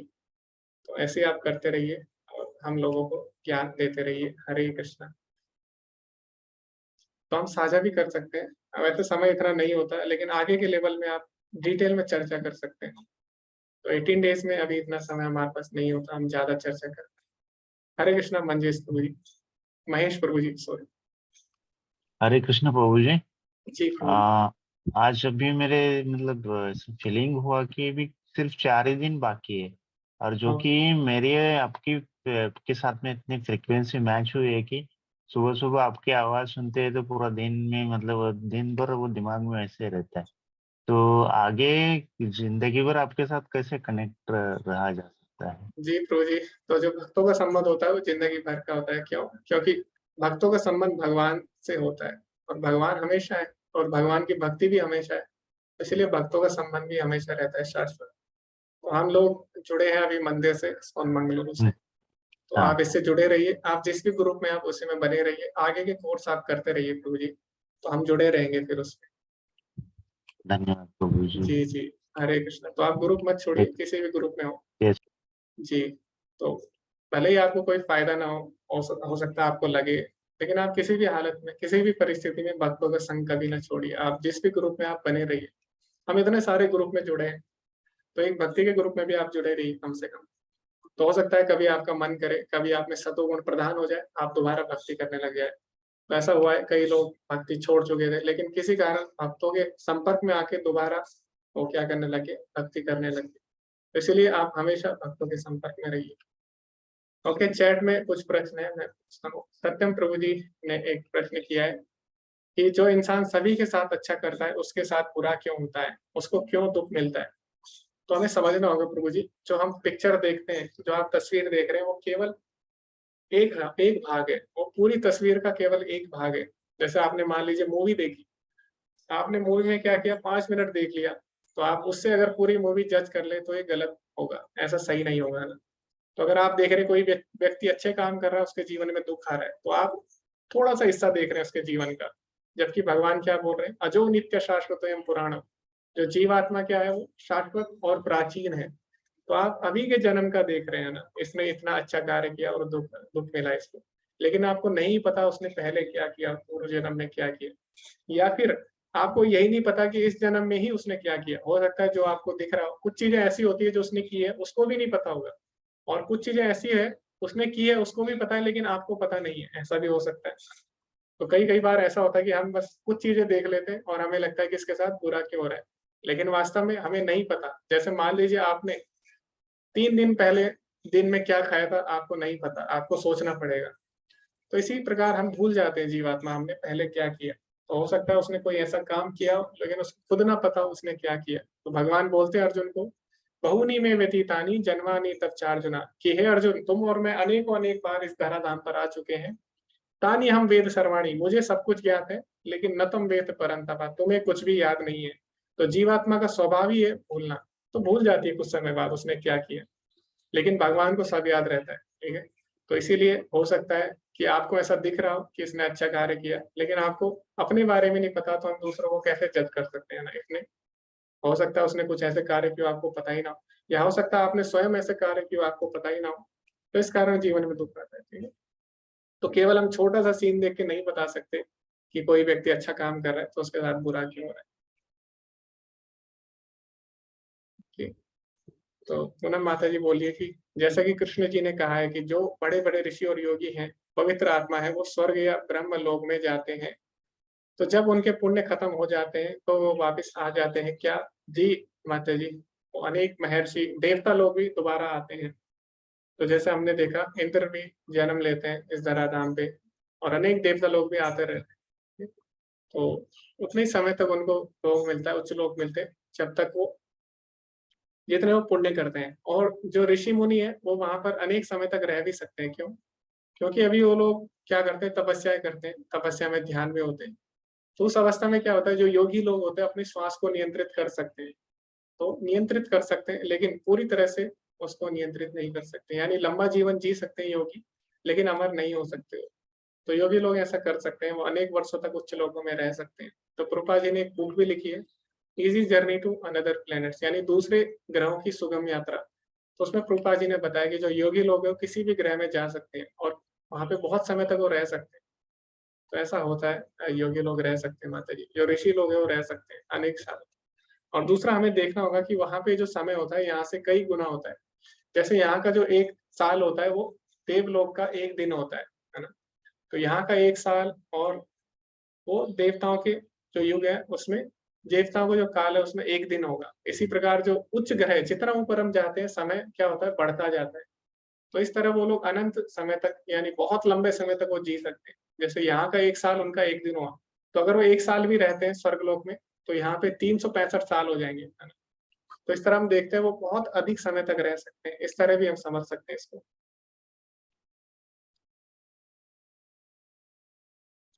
ओके, जपमाला कैसे क्या बोल रहे हैं प्रभु जी? प्रेमलता माता जी बोल रही है कि जपमाला बैग से कैसे माला का जप करते हैं बिना बाहर निकाले। ओके जी माता जी, तो मैं आपको बताता हूँ। इसमें माता जी एक एक बड़ा छेद होता है यहाँ पे जिसमें हम हाथ डालते हैं, और एक छोटा छेद होगा जिसमें हम ये पहली जो उंगली होती है इसको डालते हैं, ठीक है। तो यहाँ से आप ये वाली उंगली बाहर निकालिए और अंदर आप माला को पकड़ लीजिए, जैसे कि हम बाहर पकड़ते हैं ना, ऐसे ऐसे ही आप पकड़ के ये वाली उंगली छोटे वाले छेद से आप बाहर निकाल लीजिए, ठीक है। बस अब आप जप करते रहिए, बस आपको इतना ही करना है ना। ये उंगली टच नहीं होनी चाहिए, बस ये बाहर रहनी चाहिए, और इससे सपोर्ट भी मिल जाता है जो जप बैग है उसको। वैसा आप कर सकते हैं फिर, तो आप इस तरह कर सकते हैं। हरे कृष्णा राजेंद्र प्रभु जी। हरे कृष्ण प्रभु जी। जी प्रभु जी। हरे कृष्णा प्रभु जी, आपकी आवाज नहीं आ रही। हाँ प्रभु जी, अभी आपने कहा। जी जी जी प्रभु जी बोलिए। हाँ, हरे कृष्ण प्रभु जी। जी हरे कृष्णा। मेरा प्रश्न है प्रभु जी कि जैसे अभी हम लोगों ने बात किया कि इस जन्म में आदमी बहुत कष्ट पाता है, लगता है कि हम ही सारे दोषी हैं, इसलिए इतना कष्ट पा रहे हैं। तो ऐसी स्थिति में ठीक है, हमको अपना किया हुआ पता नहीं रहता, उसके अनुसार हम हाँ कष्ट पाते जी हैं। जी तो ऐसी स्थिति में करना क्या चाहिए? जी प्रभु जी, तो भगवान बताएंगे अभी भगवद गीता के अंतिम अध्याय में कि सर्वधर्मान् परित्यज्य मामेकं शरणं व्रज अहम त्वाम सर्व पापेभ्यो मोक्षयिष्यामि मा शुचा। मैं तुम्हारे सारे पापों को नष्ट कर दूंगा, मोक्षयिष्यामि मा शुचा। इसमें बिल्कुल भी डरो मत। तो भगवान की अगर हम शरणागति ले लेते हैं, भगवान सारे पापों को मुक्त कर देते हैं। तो अभी कुछ कर्म है हमारे जो बीज रूप में होते हैं, जिनके फल आने वाले होते हैं, लेकिन हमें पता नहीं है वो बीज रूप में क्यों रखे हैं भगवान ने, ताकि हम लोग भक्ति करें तो भगवान उनको खत्म कर दे। तो भगवान हमें तुरंत सजा नहीं देते, उस समय भगवान हमें समय देते हैं सोचने के लिए कि हम भक्ति करें, और भगवान क्या करें, जो रोके हुए कर्म है उनको समाप्त कर दे। तो भगवान इतनी कृपा हम पे करते हैं, तुरंत हमें सजा नहीं देते। क्यों? क्योंकि भगवान का उद्देश्य हमको सजा देना नहीं है, हमको सुधारना है। तो इसलिए जब हम भगवान की भक्ति करते हैं तो भगवान हमारे सारे पापों को नष्ट कर देते हैं, भगवान हाथ पकड़ के हमें अपने धाम ले जाते हैं। जी प्रभु जी, तो इसका यही तरीका है, केवल भगवान की शरणागति, तभी हमारे पाप समाप्त हो सकते। ठीक है प्रभु जी। हरे कृष्ण प्रभु। जी हरे कृष्ण। तो ठीक, तो जैसे बच्चा होता है, बच्चा कितना भी लड़ ले माता पिता से, कितना भी उन्हें कुछ बोल ले, लेकिन अगर वो क्षमा मांगता है तो माता पिता क्या करते हैं, उसको घर ले आते हैं और उसका हाथ पकड़ के, और माता पिता उससे बिल्कुल भी द्वेष नहीं रखते। इसी प्रकार भगवान है, जब हम गलत काम करते हैं और भगवान के प्रति द्वेष करते हैं, कुछ भी हम गलत कार्य करते हैं, लेकिन हम भगवान से क्षमा मांगते हैं, उनके शरणागत हो जाते हैं, तो भगवान भी हमें क्षमा कर देते हैं, क्योंकि भगवान हमारे पिता है। पिता हमस्य जगतो माता दाता पिता माँ, इसीलिए भगवान क्षमा कर देते हैं। तो हमने पढ़ा भी था 9वें अध्याय में, भगवान बोलते हैं अपि चेत सुदुराचार, कोई कितना भी पापी हो भजते मां मंदने मां, लेकिन वो भगवान की भक्ति करता है तो साधु रेव समन्तव्य, तो साधु बन जाता है। तो ये बात हमें समझनी होगी। तो भगवान का उद्देश्य हमको सजा देना नहीं है कि हमने पाप किया तो भगवान सजा देंगे, पुण्य किया भगवान हमें पुरस्कार देंगे। भगवान का वास्तविक जो उद्देश्य है वो है हमें सुधारना। जैसे माता पिता का उद्देश्य बच्चे को मारना नहीं होता या बच्चे को खाना खिलाना नहीं होता, उनका उद्देश्य है बच्चा कुछ अच्छा करे और बच्चा सुधर जाए किसी तरह। इसी प्रकार भगवान का उद्देश्य हमको सजा देना नहीं है, उनका उद्देश्य है हमसे प्रेम करना, हमको प्रेम देना, ये उनका उद्देश्य है। सत्यम प्रभु जी बोल रहे हैं उंगली क्यों नहीं टच करते हैं। प्रभु जी हम पहले भी चर्चा कर चुके हैं, क्योंकि जो पहली उंगली होती है ये अहंकार का प्रतीक होती है, मैं मेरा तू तेरा, है ना। तो इसीलिए इसको हम टच नहीं करते। हम अहंकार रहित होकर जप करें तो अहंकार की सूचक मानी जाती है। और हमने देखा भगवद गीता का आरंभ ही कैसे होता है, माम का पांडवश्च वा, यानी मेरा और पांडवों का। तो जो मैं मेरे की भावना है उसको त्यागना है हमें। तो ये जो उंगली है उसका सूचक है, तो आप इस तरह से आप समझ सकते हैं। तो इसीलिए शास्त्रों में इस उंगली को अहंकार का सूचक बोला जाता है, तू तेरा मैं मेरा। तो इसीलिए हम अहंकार रहित होकर जब जप करते हैं तो इस उंगली को नहीं टच करते हैं। ओके, सभी का बहुत बहुत धन्यवाद। तो कल हम पढ़ेंगे पुरुषोत्तम योग, भगवान के धाम के बारे में। तो कल का अध्याय बहुत ही महत्वपूर्ण है, तो आप सभी लोग जुड़े रहिए। धन्यवाद सभी का। वांछा कल्पतरुभ्यश्च कृपा सिंधुभ्येव च पतितनां पावनेभ्यो वैष्णवेभ्यो नमो नमः। अनंत कोटि वैष्णव वृंद की जय, श्री प्रभुपाद की जय। हरे कृष्ण।